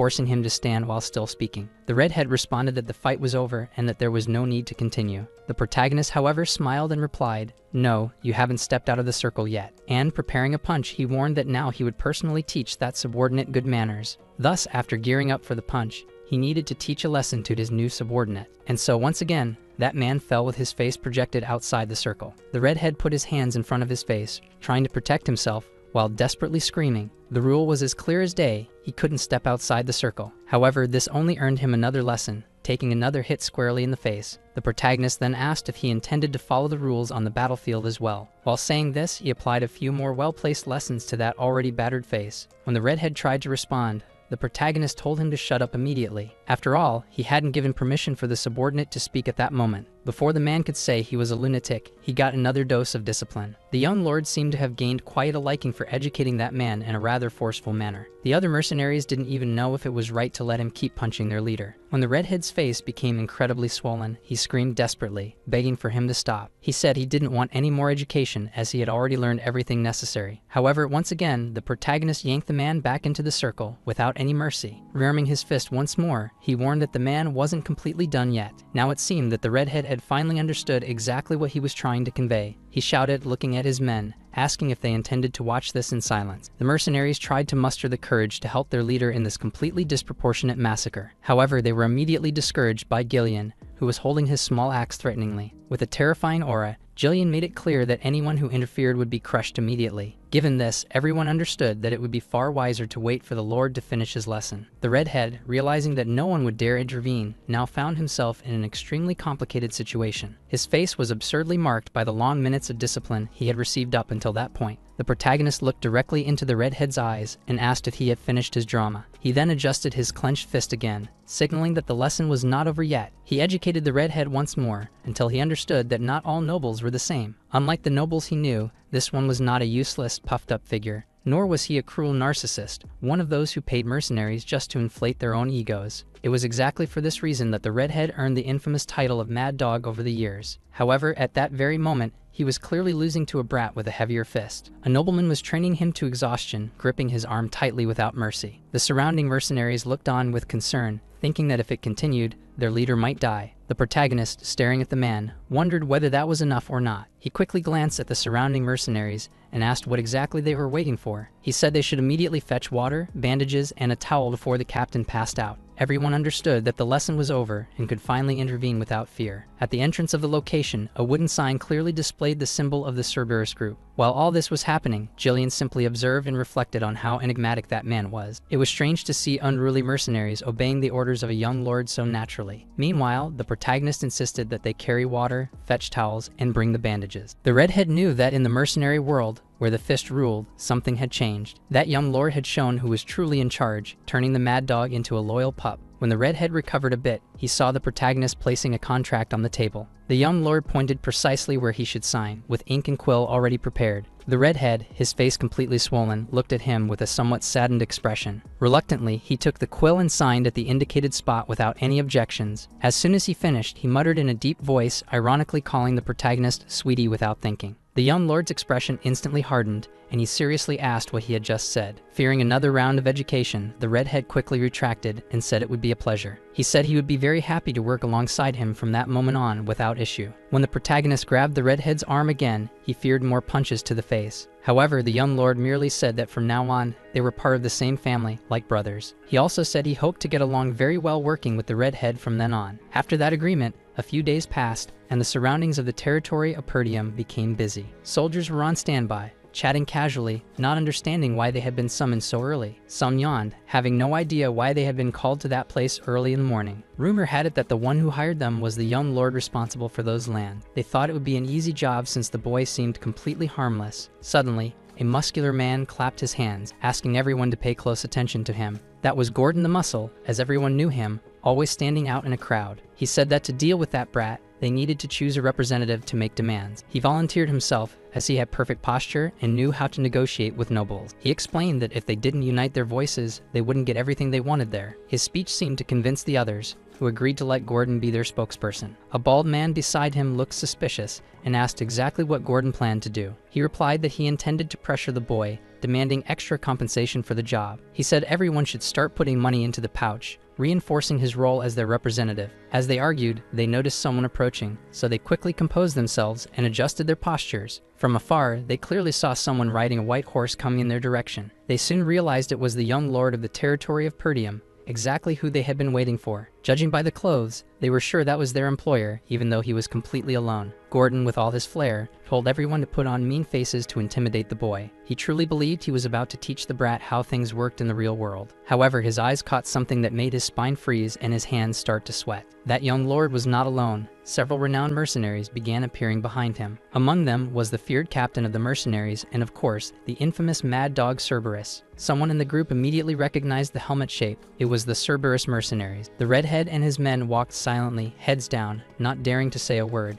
When the protagonist finally arrived, he noticed the reception was quite different from what Gordon had imagined. The young lord looked at everyone, clearly seeing they were now terrifyingly obedient. Then he turned to the big man and asked calmly if he was the representative. The muscular man, trembling, lowered his head and answered almost voicelessly that yes, his name was Gordon. Sweating cold as he said his own name, he remembered he had planned to teach the boy a lesson. Demonstrating all his diplomacy, the protagonist gave a light pat on the big man's arm. He introduced himself formally as the young lord of the territory of Perdium, stating his name with firmness. Upon hearing this, the mercenaries' faces immediately became saddened, realizing their huge mistake. Turning his back, the protagonist ordered Gordon to gather all the mercenaries and follow him immediately. He then informed them, in a serious tone, that they would soon begin the exploration mission in the Beast Forest. Near the Beast Forest, many tents had been set up to shelter the soldiers. The protagonist knew that the preparations were almost complete to finally explore that hostile and dangerous environment. Meanwhile, he observed his loyal servant Belinda, who treated him with kindness, care, and affection. She helped him put on each piece of protection, adjusting armor, belts, and various strategic accessories. He reflected that he already had a temporary base set up, search resources, and a considerable troop. When referring to the troop, he meant those mercenaries who were now officially under his command. Fully trusting Belinda, he asked her to do one more count to confirm the number. She quickly looked, adding the 148 mercenaries hired for the Cerberus group. With the 41 mercenaries brought by the protagonist himself, the total was 192 fighters. Looking at her, he asked if she had informed the commander of the troops about all these details. Belinda replied that yes, although she initially thought he would oppose the entry into the forest. However, they assured that they wouldn't be seen, as they would enter discreetly, avoiding issues with the local territorial guards. With that, the protagonist felt excited, as everything was going exactly as planned up to that point. He soon caught the attention of all the mercenaries, asking them to pay close attention to his words. With his thumb pointing backward, he informed them that the destination would be the dreaded Beast Forest. He warned of the countless monsters, the unknown threats, and the hidden dangers in that dark and treacherous environment. Many looked visibly worried, as that place was known to be a true and terrifying monster den. When they began interrupting his speech, Belinda immediately became irritated, extremely displeased with that clear lack of respect. The protagonist then made it clear that, if they wished, they could leave without any problem. However, if the mission succeeded, he would pay 3 times more than originally agreed. As soon as they heard this exorbitant offer, everyone changed their minds and decided to stay on the mission immediately. Despite this, Belinda quietly approached and whispered in the young lord's ear, asking if he had gone mad. He calmly replied that if everything went well, he would have enough funds to pay everyone without difficulty. He then looked her in the eyes and directly asked if she truly trusted his decisions. Belinda took a deep breath and replied that she had no choice, but she would trust him once again, as she always had. The redhead also thought that the lord was completely insane, offering absurd sums without thinking of the consequences. On the other hand, Jillian knew his boss well and understood that he always had a secret card. The protagonist stepped ahead of everyone and ordered the mercenaries to follow him immediately. Soon, the first steps were taken towards the dark forest, a place whose aura was simply oppressive. Upon entering, they began to fell several trees to create tents, shelters, and storage spaces for supplies. The devastation quickly advanced, allowing them to clear paths and protect themselves from the imminent dangers of that hostile region. They felled numerous ancient trees, probably standing there for centuries, resisting time. The protagonist felt satisfied, especially seeing the sky's light cutting through the newly open spaces in the forest. Immediately, he ordered them to continue felling trees exactly in the direction he was pointing with complete conviction. He instructed that the trees be cut in an aligned manner, turning that space into a true strategic path. He also ordered that they dig around the roots to make removal less physically demanding. He reflected that he had learned these techniques in his past life when he studied extensively about mining and territorial expansion. He knew that the place was vast and that, one day, they would expel all the monsters from there forever. He thought that the more resources he extracted, the greater the expansion of the expedition would be, frustrating the conspiracy against his family. The redhead looked to the side and realized that even the boss was working as hard as everyone else. The mercenaries commented that he was doing this to appear as a worthy leader, even though he was a noble. When Belinda heard these malicious gossip, she became furious and firmly ordered everyone to get back to work. She kept a close eye on who was speaking ill of the young lord, mentally noting who would need to be reprimanded later. She decided to personally confront those who murmured, saying that if he was working, everyone should do the same. She loudly declared that the more hands helping, the faster they would finish the entire forest. She remarked to herself that he spoke as if he had already lived that situation before, which was curious. Thus, she stayed by his side, ready to prevent anything bad from happening suddenly. Once again, the redhead didn't miss the chance to mock, saying it was all just Belinda's jealousy. In a moment of distraction, Jillian turned around and accidentally hit the redhead's back with a piece of tree trunk. The redhead immediately realized it had been on purpose and asked if the big guy really wanted to fight. The protagonist, watching that comedic scene, reflected that, up to that moment, everything was going exactly as he had planned. He knew that, in the past, Duke Delphin had conquered the entire kingdom and established a powerful dynasty that had been possible thanks to the mineral wealth, natural resources, and control of the beasts in that forgotten forest. He now had the chance to repeat that feat, unleashing a planned devastation and even using special lanterns. Despite that, he found it odd that nothing had gone wrong yet, which made him suspicious and on high alert. Even after reading many records and newspapers in his previous life, he had never personally witnessed what was about to come. He knew he couldn't let his guard down, as they were about to enter the depths of a dark forest. As they advanced, they kept cutting down trees, clearing the way, unaware of the hidden horrors they were about to awaken. The mercenaries started commenting that the job seemed too easy, and that maybe the rumors had been exaggerated. The bold, bald man, full of himself, kicked Gordon's back, saying he wanted his money back. However, Gordon noticed something strange that no one else seemed to have realized, so he immediately called everyone's attention. He asked if they had cut several trees up to that point, which everyone confirmed without hesitation. Then he looked back and nervously asked why the path they had cleared was completely blocked again. Everyone began to realize, terrified, that the cut trees had regenerated, completely sealing off the way out. At that moment, the protagonist shouted,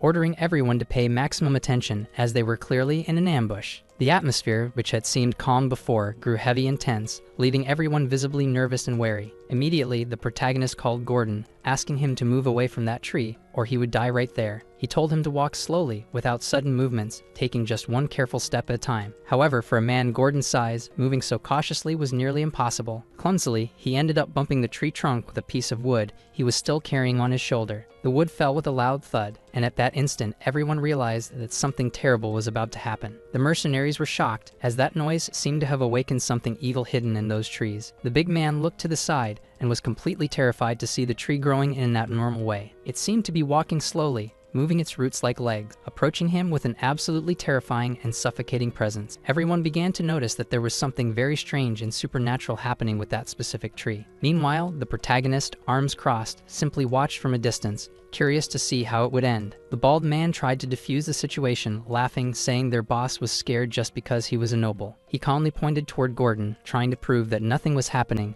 that it was just superstition. However, the protagonist remained serious, stating that if they didn't leave slowly, everyone would die soon. The bald man mocked, saying that young lord was making things up just to scare the mercenaries for no reason. Suddenly, something from the tree stretched out quickly, grabbing the bald man as if it were a magical vine. The vine wrapped around his waist, yanking him violently while he screamed in terror, begging for help. Everyone was stunned, as no one could do anything at all. He had wasted too much time mocking and standing still. The tree slowly opened a massive mouth, revealing 2 rows of sharp teeth, ready to devour that poor soul. It was simply horrifying to see that creature, with huge, hungry eyes, staring at its prey and about to devour it whole. The protagonist, watching closely, realized that it wasn't a simple tree, but a terrifying monster named Dyrus. Even after witnessing what had happened, the protagonist didn't have enough time to react. When the monsters emerged, everyone started shouting that they had to flee immediately. However, after having cleared the forest all day, now was the time when the trees would strike back. Huge monsters with enormous eyes appeared and used their branches to lash out at people. The forest, ordinary during the day, seemed to come alive at night and began to hunt everyone there. With mouths full of multiple rows of teeth, they used ropes to capture people and carry them off as food. After putting them into their enormous mouths, they simply shut them and completed the chewing. Among those chained by those ropes was the large Gordon, who screamed while holding onto another tree. Meanwhile, someone else tried to cut the vine wrapped around his body with an axe. The material proved to be immensely resistant, Not even iron weapons were capable of cutting it. One of the mercenaries witnessed this difficulty while trying to cut one of the vines. Now he looked at Gordon and knew that he was lost. He would be devoured just like the others. When Gordon was pulled to be consumed by the tree, everyone realized that his end would be the same. At that moment, the protagonist had to react and therefore concentrated mana in his sword. Only then was he able to cut the vine that held the large man by the waist. Luckily, the protagonist knew exactly what to do and saved him before something worse could happen. Also using mana, he launched a strike toward the tree's large eye. With that, the creature calmed down a bit and threw the man to the ground. They shouted that since he had cut the tree, perhaps the weak spot was the eye. Because of that, the protagonist became furious when he realized that no one noticed that he was the one who actually did it. The shouts warned that everyone should remain alert. Lowering their guard at that moment would be asking to die. He warned that if panic continued, everyone would become easy targets. They should raise their shields and form a line. First, they should focus only on defense until he gave the order to attack. The shields had to block the vines when they approached to lash out. At that moment, he reached the red head and asked for the lanterns before it was too late. He requested that they walk with the lanterns to attack the monsters and burn them. The redhead understood why the man had brought so many lanterns to that location. The trees could move, and everyone shouted that they were already approaching. The protagonist shouted that everyone should attack all at once without wasting time. They should throw a lantern into the mouths of all those large trees. As the lanterns were thrown, the trees struggled to block them all. The redhead noticed that the trees swallowed most of the lanterns, and everyone watched to see if there would be a reaction. Barbie, with her enormous eyes, began to tremble. It seemed that the fire from the lanterns was weakening them. Quickly, Jillian, with his weapon imbued with mana, began to cut the branches. Belinda also imbued her weapons with mana and helped in the battle. She threw spears directly into the tree's large eyes, protecting herself and the young lord. The protagonist asked the two to prepare to throw the lanterns while protecting the barbarian mercenaries. He explained that he would attract all the monsters' attention to himself, holding his large sword. However, the young woman couldn't see her lord advancing toward the monsters and staying calm. When he swung his sword, she shouted for him to be very careful. However, he was alert to everything and knew exactly which cuts to make. While fighting, he managed to draw the attention of all the monsters to himself, keeping the mercenaries safe. He swung his sword between one monster and another so that everyone would keep their attention solely on him. Thus, the lanterns began to be thrown toward the monsters. The mercenaries didn't understand that, despite looking like trees, the monsters had legs. Seeing the protagonist fight those tree monsters, everyone found it hard to believe. Even so, he had a considerable advantage over those monsters. He managed to pierce one of their eyes when it tried to approach quickly. In no time, the protagonist was surrounded by several tree monsters. Some mercenaries just watched and protected themselves behind their shield. Then came Belinda's order. It was time for everyone to throw their lanterns. Following the young woman's orders, they all threw the lanterns at the same time. The damage had to be significant, as all the trees opened their mouths to devour the protagonist. However, when they swallowed the lanterns, a reaction began to flow in their bodies. This reaction pleased the Mad Dog and some Cerberus mercenaries. The protagonist asked them not to laugh unnecessarily, as they needed to continue and never stop. So everyone started setting the tree monsters on fire to burn them. They called for all the troops to advance, and this was done quickly. All of them began to catch fire. The mercenaries found it incredible, and had never thought it possible to fight against tree monsters. However, everyone feared the entire forest at that scale of fire. Gordon believed it made sense that the trees were fragile to fire, as they were made of wood. The protagonist ordered that no one lower their guard, as the fight was not over yet. He told everyone that now the trees would show their true appearance. Suddenly, a huge cloud of dust began to emanate from the area. They felt the smoke form a fog, but the fire had already been extinguished. While Belinda and Gillian were near the protagonist, everyone called for him seeking help. At one point, Belinda asked the protagonist what was happening. He explained that the inside of the trees was vulnerable to fire, but it hadn't been the fire that burned them from the inside. There had been contact with something strong, which is why the smoke rose. Once it dissipated, everyone would see what they really were. Huge monsters with star-shaped appearances, tentacles, and countless rows of teeth emerged. They looked like monstrous flowers, and everyone admired their resilience, even against fire. Now everyone was apprehensive and looked to the protagonist for a way to protect themselves. Raising his sword, he asked everyone to lift their weapons, for the real battle was about to begin. For that reason, he was the first to walk toward those monstrosities. He warned everyone that from that point on, it would be close combat, and they needed to keep their guards up. He told them to understand that it would be all or nothing, then charge into battle against them. Even their big guy, the fat one, found it difficult to fight hand-to-hand against those monsters. The first to follow the protagonist were the Cerberus mercenaries, led by the Mad Dog. After that, young Belinda, worried about the young lord, also moved toward him. Jillian had to take the lead and ask the other mercenaries what they were waiting for. It was an order given by the young lord, and they should obey it immediately. That large man made it clear they should entrust their lives to the Lord. With that, they realized there was no other way. If they didn't fight, they would perish. They had to believe the young lord would find a way. The protagonist told them they could cut down the monsters even without using mana. After saying that, the order was to cut down everything that moved. Belinda and Gillian were the first to follow that order, so they stepped forward right away.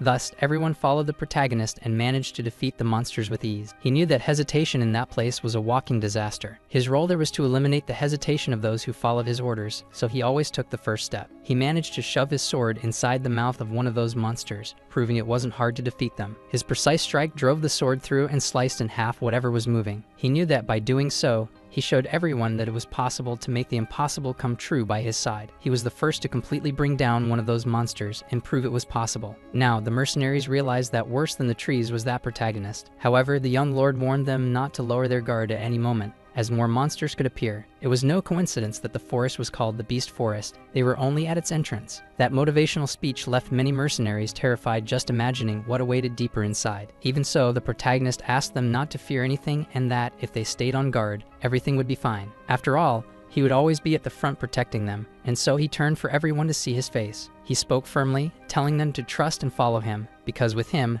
none of them would fall. At first, everyone was a bit hesitant, unsure whether they should trust a noble. Then their voices echoed through that forest, and everyone wanted to help. He called on all of them to be part of his plan to conquer that forest. They should cut down as many trees as possible during the day. When night fell, everyone fought fiercely against incredible monsters. Even a band of orcs appeared out of nowhere to fight them. Belinda found time to tend to a few minor injuries the protagonist had sustained. Several bizarre monsters emerged during the night, and everyone had to keep their guard up. They had already gone through numerous situations, including animals that looked like genetic mutations. Monsters they never imagined could exist. That bestial forest held countless secrets. But the mad dog, Jillian, and the protagonist stood at the front and showed everyone it was possible to win. Even when the monsters were incredibly large and ferocious, capable of devouring them in a single bite. Still, there was always a way. Jillian was shielding himself from one of their bites with his shield. Meanwhile, the protagonist was plunging his sword into as many beasts as he could, and he always kept count of the mercenaries, checking whether everyone was alright. Over time, they learned that to survive, they had to protect the leader's blind spots. At one point, the protagonist, the mad dog, and the mercenary captain observed how much progress they had made. Even so, they still had a long way to go. Even among the brave, there was always someone who didn't believe in themselves. It was no different here. There was a mercenary soldier who thought they were all crazy for being trapped in that place. At night, the bestial forest became completely different and was a hard place to rest. Soon, the protagonist spotted a large lake. They arrived with their mercenaries and now had to hydrate. Several of them started drinking the water, which was completely clear. Belinda thought it was dangerous, as no one knew where the water came from or where it went. While the protagonist just watched, he noticed they had made good progress up to that point. They decided to set up camp near that area of the lake to take a brief break. As they gathered around a meal, everyone was tired, but they knew there was still a long way to go. So much so that one mercenary planted an idea in everyone's head. They wanted to escape. That man said they no longer needed to risk their lives for this. He tried to convince everyone that their lives were worth more than just a pile of money. The man did everything he could to gather more people to flee with him, as he was afraid to go alone. Some refused, as they had already been paid and were supposed to fulfill their roles as good mercenaries. The man admitted that the leader knew how to handle a sword well, but how long could they rely on luck? He said it was more than clear that the boss would use them as shields when everything went wrong. Everyone was planning to listen to him until the end, as it seemed like he had a plan. The man thought it was working, as everyone was now afraid. Leaving alone was dangerous. However, someone asked the man what he had just said, that they were alive only because of the leader. He counted on his fingers and showed the leader, who was tending to the wounded despite being tired. The protagonist, with a jar in hand, was applying a liquid that was a form of medication. He said that the person should ensure the water did not touch the wound, as it would become infected. Meanwhile, Belinda was talking to the young master, explaining that all those medicines were expensive. The protagonist continued doing his good work as the leader of the expedition. With that, the mercenary who wore an eye patch concluded that someone like that wouldn't abandon them. Everyone stood by that leader and believed he was incapable of leaving them to fend for themselves. The man knew who was ruining his plan. It was the man with the eye patch. The protagonist approached and asked everyone to stop the strange movement and go to sleep. He called Jillian and Kara to talk with him in the tent. The mad dog thought he should at least cut the man's tongue out before leaving. The reason for calling everyone there was that they wanted to start counting the exact number of lanterns they had. Incredibly, they had already been counted, and there were 24. The protagonist noticed that a few were missing. Monsters had appeared behind them day and night in the forests. There hadn't been many in the last 2 nights. With that, he had a perspective that Belinda and the redhead wanted to hear. It seemed that the large man with white hair had already realized that if they entered the territory of night monster, things could go wrong. That was exactly what the protagonist was trying to say. If they were caught, it would be difficult. Inside the tent, he heard a sound that was bothering him. He looked toward the forest and knew they were now in the true beast forest. As night fell, the camp fell silent. Everyone was looking for a corner to sleep in. While the large Gordon slept, a lantern seemed to float near his neck. He seemed to be hearing something getting very close to his ears. The light from the lantern ended up waking the large man, who began listening to the sounds. His eyes, when they noticed the floating lantern, began to tremble. It was strange, so he jumped, never having seen a lantern float in front of him. He also felt when the monster was sniffing near his neck, as if it wanted to bite him. Everyone noticed when the large man started striking at the air out of nowhere. They looked at him, not understanding, as he grabbed a weapon and started swinging as if there was something there. The monster, which only he could see, screamed for him to get away immediately. Everyone approached and asked what was happening while he struck at the air. The large man, sweating, explained that he had seen a monster so close that it started to smell him. Those people began to question whether the big guy was really okay. No matter how much they looked around,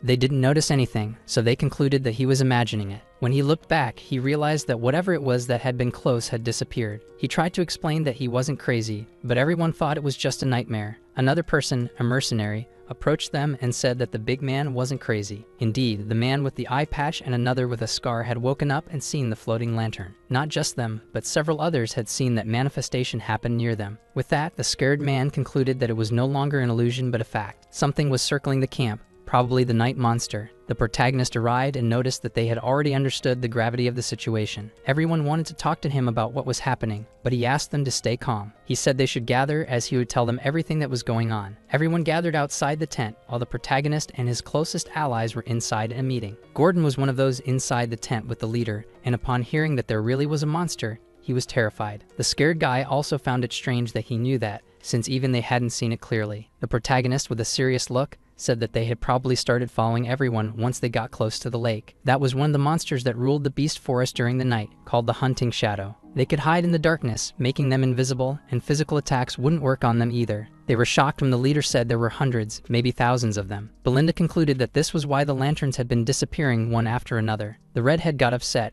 realized they were just toying with them, and left the tent to wipe them all out. However, the leader's order was different. He was to wait for them to attack first. Belinda stated an undeniable fact: the lanterns were disappearing. The protagonist warned that if they attacked now, it would immediately alert the enemy. The plan was to eliminate them all at once, so they would keep pretending not to have seen them. Jillian wanted to know if he truly intended to face thousands of invisible and deadly monsters at once, and the answer was yes. The protagonist explained that everyone outside had scrolls, and that he would explain how they were going to fight. He drew a few lines on the ground with his sword and said the polar group was focused on surrounding them. Drawing on the ground, he explained that they were few in number and had been stealing the lanterns, advancing one batch at a time. Continuing the drawings on the ground, he warned that the longer they waited, the more the monsters would gather. Now Gillian understood why they had built the camp with its back to the lake. The protagonist said they were at a disadvantage, but it wasn't the end, because they would be the ones to make the first move. Of course, everyone looked at him to understand what that initiative would be. He continued drawing on the ground and said that dividing the unit into 3 was the best strategy. The shield group would be made up of squires who would hold the enemy's charge. Then came the unit of archers who would delay the monsters. Finally, the assault unit would go all in,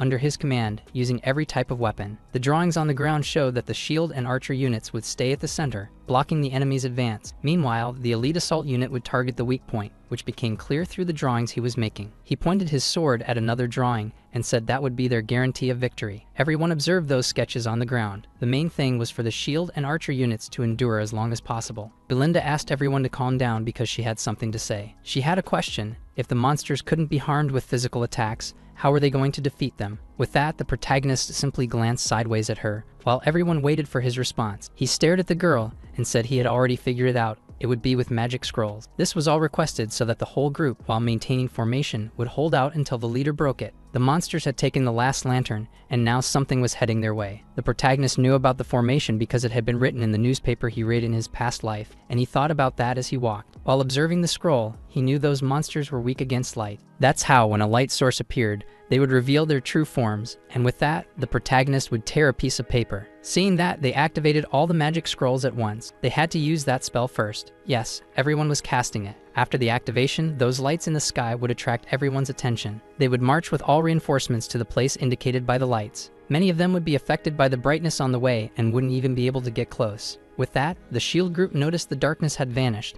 and that their true forms were horrifying. However, they needed to be careful, because despite their bizarre appearance, they could be dangerous. The next team was the archers, who were already preparing their arrows toward the monsters. While protected by the shield bearers, the archers could prevent the monsters from getting close. Farther ahead, the group armed with various types of weapons was waiting. As soon as their true forms were revealed, the protagonist raised his sword, saying their time had come. With that, he was the first to get close enough to them all. He called for the elite assault unit to charge at once, and so they did. That command made everyone begin attacking the monsters that had now revealed their true forms. The protagonist showed all his skill sheet against those bestial beings. He noticed that they merged with the darkness, but when exposed, they proved to be weak. The order was to exterminate as many monsters as possible. He asked Gillian to attract their attention and block their attacks, while the mad dog attacked all of them, eliminating as many as possible. He avoided being cornered by those creatures, which in larger numbers could be dangerous. He relied on Belinda's backup, who as support would create multiple openings in the polar areas. Thus, the protagonist's plan was moving full steam ahead, everything going perfectly well. Belinda, the young lord shouted, and the reason was simple. A group of those monsters had grouped together and was heading toward him with all their force. The protagonist knew that this elite attack team should take care of as much as possible. The lighting increased, revealing everyone's true faces. Meanwhile, the shooters managed to reduce a large part of their numbers. The shield bearers prevented those monsters from attacking the following team. At some point, they were tired, unable to keep going, as they had been like this for hours. When they lowered their guard for a moment, the monsters tried to devour the shield bearer team. Before that could happen, the leader's sword crossed in front, and the entire elite team arrived just in time to prevent the tragedy. With that, the leader looked at them and praised their work for having endured so long. Everyone smiled widely when they saw that the young lord had appeared to save them. The order was to spread out, surrounding all the remaining monsters. They were not to let any escape. This was the time for the final counterattack. Thus, a herd of those monsters grouped together and tried to retreat. The protagonist realized they were fleeing, but found it strange that they began to retreat before being surrounded. He noticed that the polar teams could act quickly, so he asked Belinda to find their leader. He specified that it was the one with horns on his head, different from the others, as he was the one giving orders. However, he was asked if it wouldn't be better to let them flee, as they could return with a larger group. This time, they had the advantage of catching the enemies off guard. A second time, they wouldn't have a chance. Belinda, hearing the young lord's orders, realized he was right. She smiled as she noticed that he had completely changed from what he was before, a useless noble. Knowing this, she would obey the orders given and find the leader. She tied a rope to a tree with the intention of launching herself forward as fast as possible. Thus, she intended to find in the crowd the one with a different horn on his head. It wasn't difficult to identify him, as he had horns like those of a unicorn. Belinda threw her weapon in his direction. The intention was clear: to immobilize the leader so he couldn't give orders to the others anymore. While immobilizing him, she shouted to the young lord that she had found him and managed to pull him. Immediately, the protagonist charged in the direction indicated by Belinda, where the enemy leader was. He positioned himself firmly, ready to take as many of them down as he could along with the leader. Taking advantage of the path, he started destroying all the enemies, trying to get close to the leader to eliminate him. When he managed to knock the leader down, the others began to retreat, as if they didn't know what to do. The protagonist shouted that the leader was annihilated and that everyone should finish off the rest with relative ease. The shield-bearer group was now protected, as they had the strength and confidence in the leader to attack. The redhead also gave his orders and wanted all the mercenaries in his group to advance as soon as possible. They didn't want to lose to an old man, since Gillian was cleaning up wherever he went. The night took its time to pass, but finally, the day began showing signs of the sun's arrival. When time eliminated the last of that race, he praised everyone's work. He said that the victory came only because of unity and collaboration, with everyone doing their part in the plan. Proudly, they raised their weapons, showing that they were the best. Gordon was proud of his muscles and how much he had helped influencing the shield bearers. Belinda was still acting as a protector and wanted to know if the young lord was hurt. He asked Belinda to count how many were still there, as someone had disappeared. He asked them to burn the remains of those monsters so that the smell would prevent others from appearing. When the mad dog didn't know the reason, it was the old man who explained. Looking back, the protagonist saw the redhead starting to tease the old man, but knew that a great friendship would grow from that. He thought it had been 10 days since they entered that beast forest. According to the map, the polar teams had been eliminated, and the dangers on the route they had charted were over. All that was left was to reach the vein of the ruined stones. He looked at the horizon and saw the sun. The protagonist looked at everyone and realized that the journey was almost coming to an end. Belinda returned after counting the people. She reported that the servants were intact, but among the others, 3 had disappeared. The redhead, just to tease Gillian, announced that no one from his team had gone missing, since he was a competent leader. What was strange was that they found no evidence that the missing had been eliminated. However, among those who vanished, they noticed that the one who always talked about running away was not among them. Most likely, 2 fools had run off with him. It was obvious that they now ran the risk of being alone in the bestial forest. And that's exactly what had happened. The 3 were running, looking back and seeing that the battle seemed to be over. The man who caused the confusion kept shouting for everyone to run as fast as possible while the monsters were distracted. Looking back, The man was deeply frightened and almost fell. He was terrified to see the two in front of him trembling, yet he kept yelling that they weren't listening. One of them, shaking, pointed behind and asked him to look before speaking further. Huge eyes, as if a great creature was aiming to take them down all at once. It was a giant snake lying among the harmonic stones the protagonist had been trying to reach. It would catch its prey and place them in its nest, just as it did with those it captured. It threw the three into that nest to join the other skeletons. The gaze of that beast was deeply intense and displayed great savagery. Training in the camp continued alongside the protagonist, and the activities carried on as usual. They kept cutting down trees and clearing the path as they advanced. Everyone, including the protagonist, was equipped with tools to knock down as many trees as possible. The redhead observed those mercenaries and thought it was the first time he had seen them so disciplined. Big Jillian, seizing the moment, said they were different from a certain someone he knew. The redhead asked the protagonist if they would dismiss those mercenaries after the expedition, since he felt it would be a waste to abandon them. The protagonist explained that he planned to hire them as his soldiers, since common mercenaries didn't experience many battles. These ones were in perfect condition, their levels were appropriate, their physical strength too, and they were already disciplined. At that moment, someone approached, speaking with the redhead, reporting that the assigned tasks had been completed. He looked at the protagonist and said the scent effect was working well, as no other animals had approached. He looked ahead and said it seemed like nothing else would appear in their path. The protagonist looked forward, hoping everything was going according to plan, but he didn't believe it would be that easy. From above came Belinda, who had scouted the areas ahead. As she descended, the protagonist asked if she had seen anything. She answered, terrified, that she had. Watching her face as she spoke, he realized she was extremely agitated. Noticing that unusual reaction from his longtime servant, he ordered everyone to clear the path as quickly as possible. He shouted that their destination lay ahead, which made everyone marvel. The protagonist and his three closest members were overjoyed when they finally found what they had been searching for. The others thought it was impossible to be seeing so many rune stones before them. The protagonist remained calm. This was the final destination of the expedition, or so he believed. The Great Vein of Runestones was something he had read about in a newspaper from his past life. The redhead couldn't believe something so valuable was in the middle of that bestial forest. With that, the old man said the protagonist always had something up his sleeve. While the smiling Melinda hugged him, everyone stared at the pile of stones in awe, eager to rush in and grab them. However, the order that came through the dust was the opposite. Someone said no one would leave that place. The protagonist looked closely and saw a silhouette amidst the mist. It was one of the mercenaries who had gone missing. His appearance was strange, and he said it would be the end of them all. The mercenary was known as Manus and now was acting strangely. The other mercenaries didn't understand why that man was there, since he had gone ahead and pretended to vanish. When everyone tried to approach, they noticed the protagonist had infused mana into his sword. He ordered everyone to step back, as there was a danger they hadn't noticed. The protagonist, always on high alert, immediately sensed something was wrong. He swung his sword to disperse the mist, revealing what was hidden underneath. With that, everyone saw piles of monster skulls and other skeletons. They realized there were so many bones that it was hard to even see the ground. There were also some human remains. With that,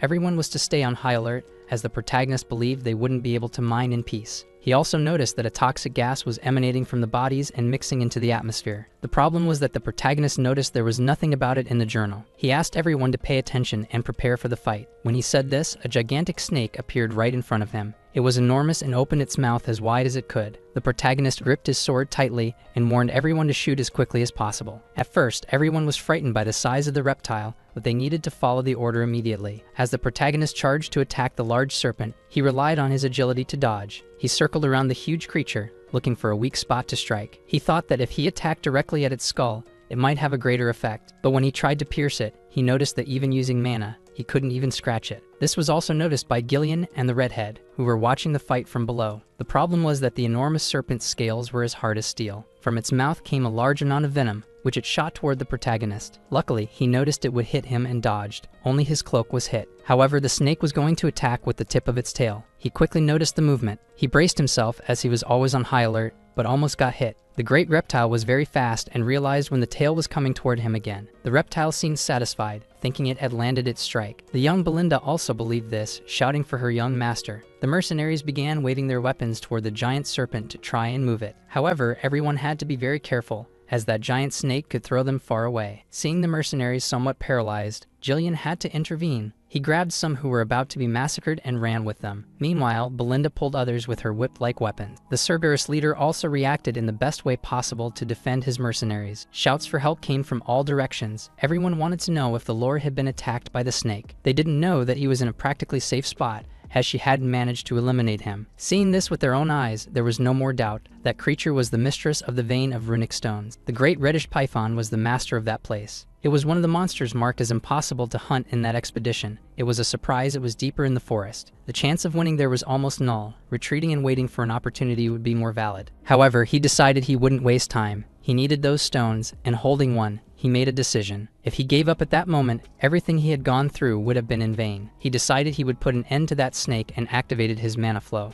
After opening the third core, he intended to confront the great serpent. It was between his fate and surrendering to failure, something unthinkable for him. Even in front of that horrendous beast, which attempted several times to attack him, he didn't regret striking. He attacked even knowing he wouldn't easily pierce its scales. When he used the third core, he realized he could scratch the surface of its scales. With that, he inflicted a large wound. He couldn't lower his guard for even a moment, as he noticed she was going to strike him with her tail. He noticed the movement in time to protect himself with his sword. All the weight she inflicted on him was very heavy, but he tried to protect himself as best he could. Seeing that she had managed to hold him with her tail, she now tried to bite him with her fangs. After he hit one of her eyes, she became furious and tried to attack in any way. He knew that, whatever happened, there were battles that couldn't be avoided. He remembered his father with all the responsibility on his shoulders, and that gave him strength. He also remembered all those who were counting on him, and he believed that with determination he could succeed. This was the right moment to fulfill his role as the one who would lead them all. Therefore, he launched himself at the snake, not caring about exhausting his body by using the third core. He looked at that giant snake, with its enormous body and reddish scales. No matter how much he looked, he couldn't see any serious injury coming from her direction. He thought that keeping the third core open for too long would put him at risk. If he continued like this, his mana would run out before he could eliminate the beast. He noticed that everyone had shown up to help at the right moment. Belinda looked at him, asking if he was okay and if he had gotten hurt, while the other two positioned themselves in front. She begged him to protect himself, as they would hold the creature for as long as possible. He insisted that everyone leave as it was too risky, and that he could handle it himself. Belinda couldn't believe what she was hearing, and even the mercenaries couldn't believe he would handle it alone. Jillian looked at him seriously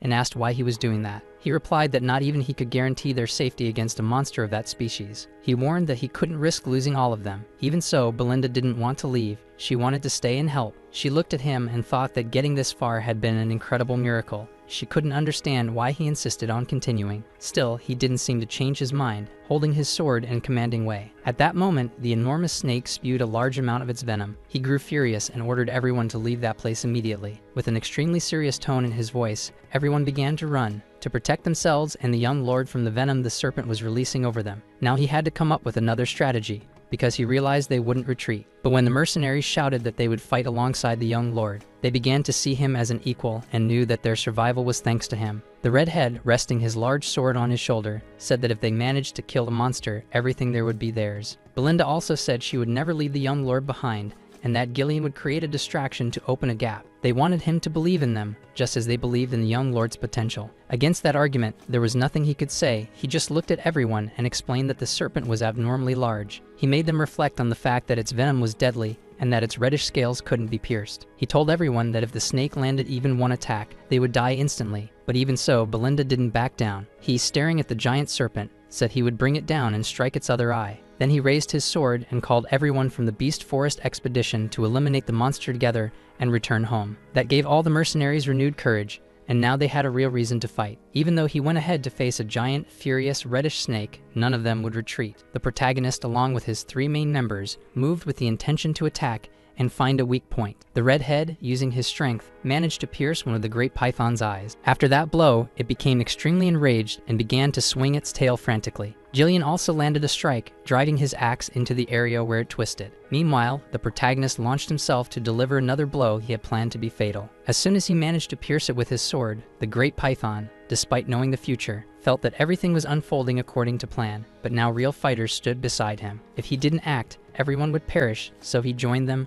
and they all attacked the giant serpent at once. He wasn't willing to let anyone face such great risk, so he charged at it while the third core was still open. He was the only one who knew the future of that place, so he couldn't allow all that wealth to fall into others' hands. Determined, he threw himself into the mouth of the great python. Doing so shocked and terrified everyone watching, who thought the serpent had devoured him. That was part of his plan, which consisted of striking the snake snake from the inside out, and the plan was working. They could see his sword piercing through the serpent, and then he emerged covered in the beast's venom. The three main allies could hardly believe he had performed such a dangerous maneuver. Ghislaine knew he was the future of Perdium and wouldn't give up. He intended to claim many of those rune stones. Meanwhile, at the castle, Ven slammed his hand hard on the table, thinking a betrayal had occurred. Someone had ignored the Lord's orders and decided to enter the dangerous forest. No matter how much Albert thought about it, he couldn't understand the young Lord's actions, which seemed irrational. But the steward said there was no point in speculating, as the young lord had already been in the forest for more than 15 days. Now the commander of the troops who had helped him, along with the soldier Ricardo,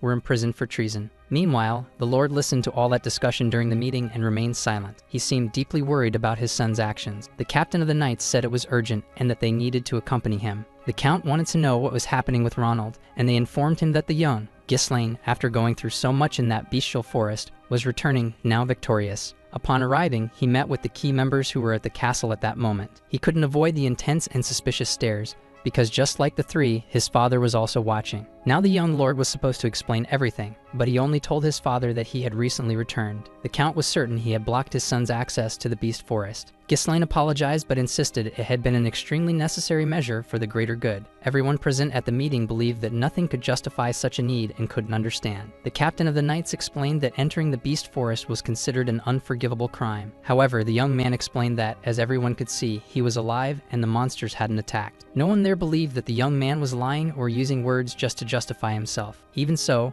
Albert asked if he had found the trip to the forest interesting or dangerous. He answered that there had been no incidents during the trip, so he didn't see any major problems, but there was something that couldn't be ignored, and he then pulled the paper from his pocket. Upon grabbing it to read, he noticed it was a letter from Count Rayfold reporting everything he had done. It also mentioned that he had taken a large amount of money from Miss Amelia by threatening her. Ronald said that because of that, the Count of that region would cut off the aid they had been receiving. The protagonist read and saw that it was a statement written directly by Count Rayfold, who didn't like her. He knew taking her money hadn't been difficult, but seeing that she had allied with the enemy was shocking. He placed his hand over the letter, thinking that Amelia knew things weren't over when she sent assassins. However, he realized time wasn't on his side and that he needed to act cautiously and quickly. Ronald asked if he had anything else to say to the group who waited attentively. The old man with white hair and mustache said he would have to return the money he had taken. The captain of the knights was displeased, as that amount was enough to cover the order's expenses. The young man explained that he had spent all the money, leaving everyone in the room perplexed and silent. He said he used it all for the expedition to the beast forest so that it would be a success. Ronald couldn't believe he had spent all the money on a single dangerous expedition.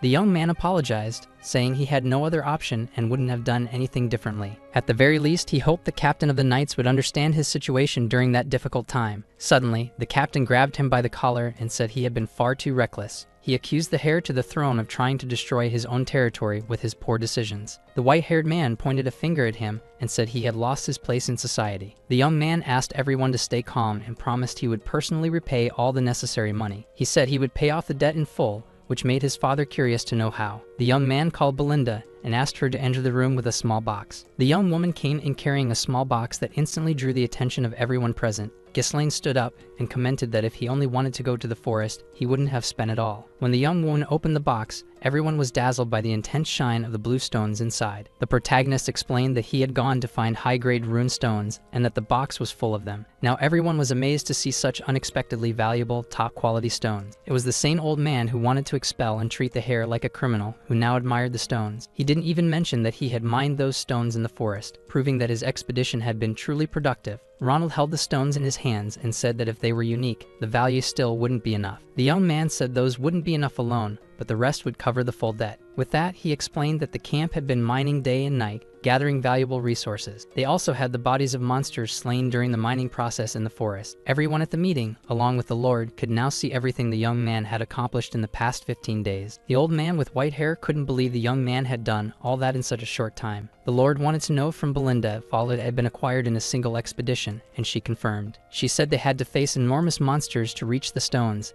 and that what she showed was only a fraction. The young man said he had spent so much to help his land, and that everything would be used for the state. He spoke softly with the Lord, estimating that the amount would be enough to pay off all outstanding debt. Everyone watched that young man who, to some extent, had become their savior and beacon of hope. Those who previously shouted at him were now patting his shoulders, full of respect and admiration. He received praise and was asked if he was exhausted after the arduous and dangerous expedition. Even the captain of the knights, once harsh and rude, was now overflowing with praise and admiration. The young lord's first demand was that the commander of the troops be released, along with the soldier Ricardo. Secondly, they would continue to restrict access to the beast forest to prevent dangerous rumors. They couldn't allow unnecessary gossip to spread, as it would cause serious problems for the state. Lastly, he himself would recruit and manage the mercenary forces and Perdium's security. Even after his accomplishments, they found it difficult to leave him in command of a personal and powerful army. They weren't sure if that young lord wasn't making serious mistakes with such risky decisions. Instead of asking for forgiveness for his errors, he was trying to manipulate the situation to keep their support. However, he admitted that Albert was wrong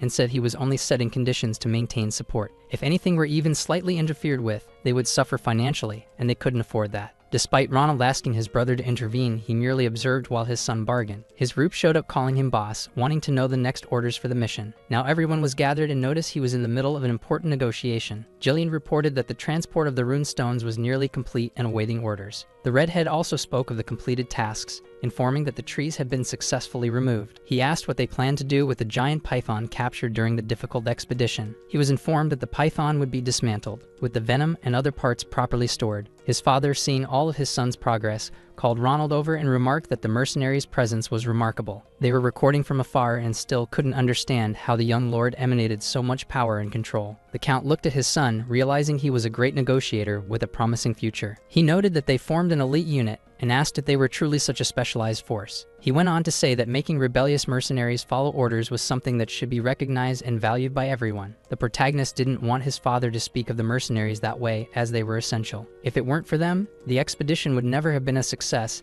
and everything would have failed. The count said he had seen everything he needed and called everyone to return to the castle. To his son, he said that this time he would let it go, but he wouldn't tolerate further mistakes or disobedience. Ghislaine knew this was his father's subtle way of congratulating him without drawing attention. The protagonist knew that one day he would inherit that entire place and become a great leader. The Lord said he would one day hold the title of Northern Wolf Spirit, a special honor. He knew that title was given to the Count of Perdium, who defended the kingdom of Lucania with courage. Despite that, his father was only one man, with weak military power and a ruined state. Even so, he managed to keep fighting non-stop, defending everything at the cost of his own life. He knew his father had a tragic and miserable death that no one would even remember. The mercenaries were tired and thought it was finally time to rest a bit after everything. However, the protagonist said it wasn't time to relax and asked them to prepare everything. They had to leave as soon as possible to ensure progress continued and objectives were met. Even Gillian thought the young man had pushed himself too far and urgently needed rest. Even so, Belinda said it had been difficult to detoxify his body from all the poison absorbed. The protagonist simply placed a hand on her shoulder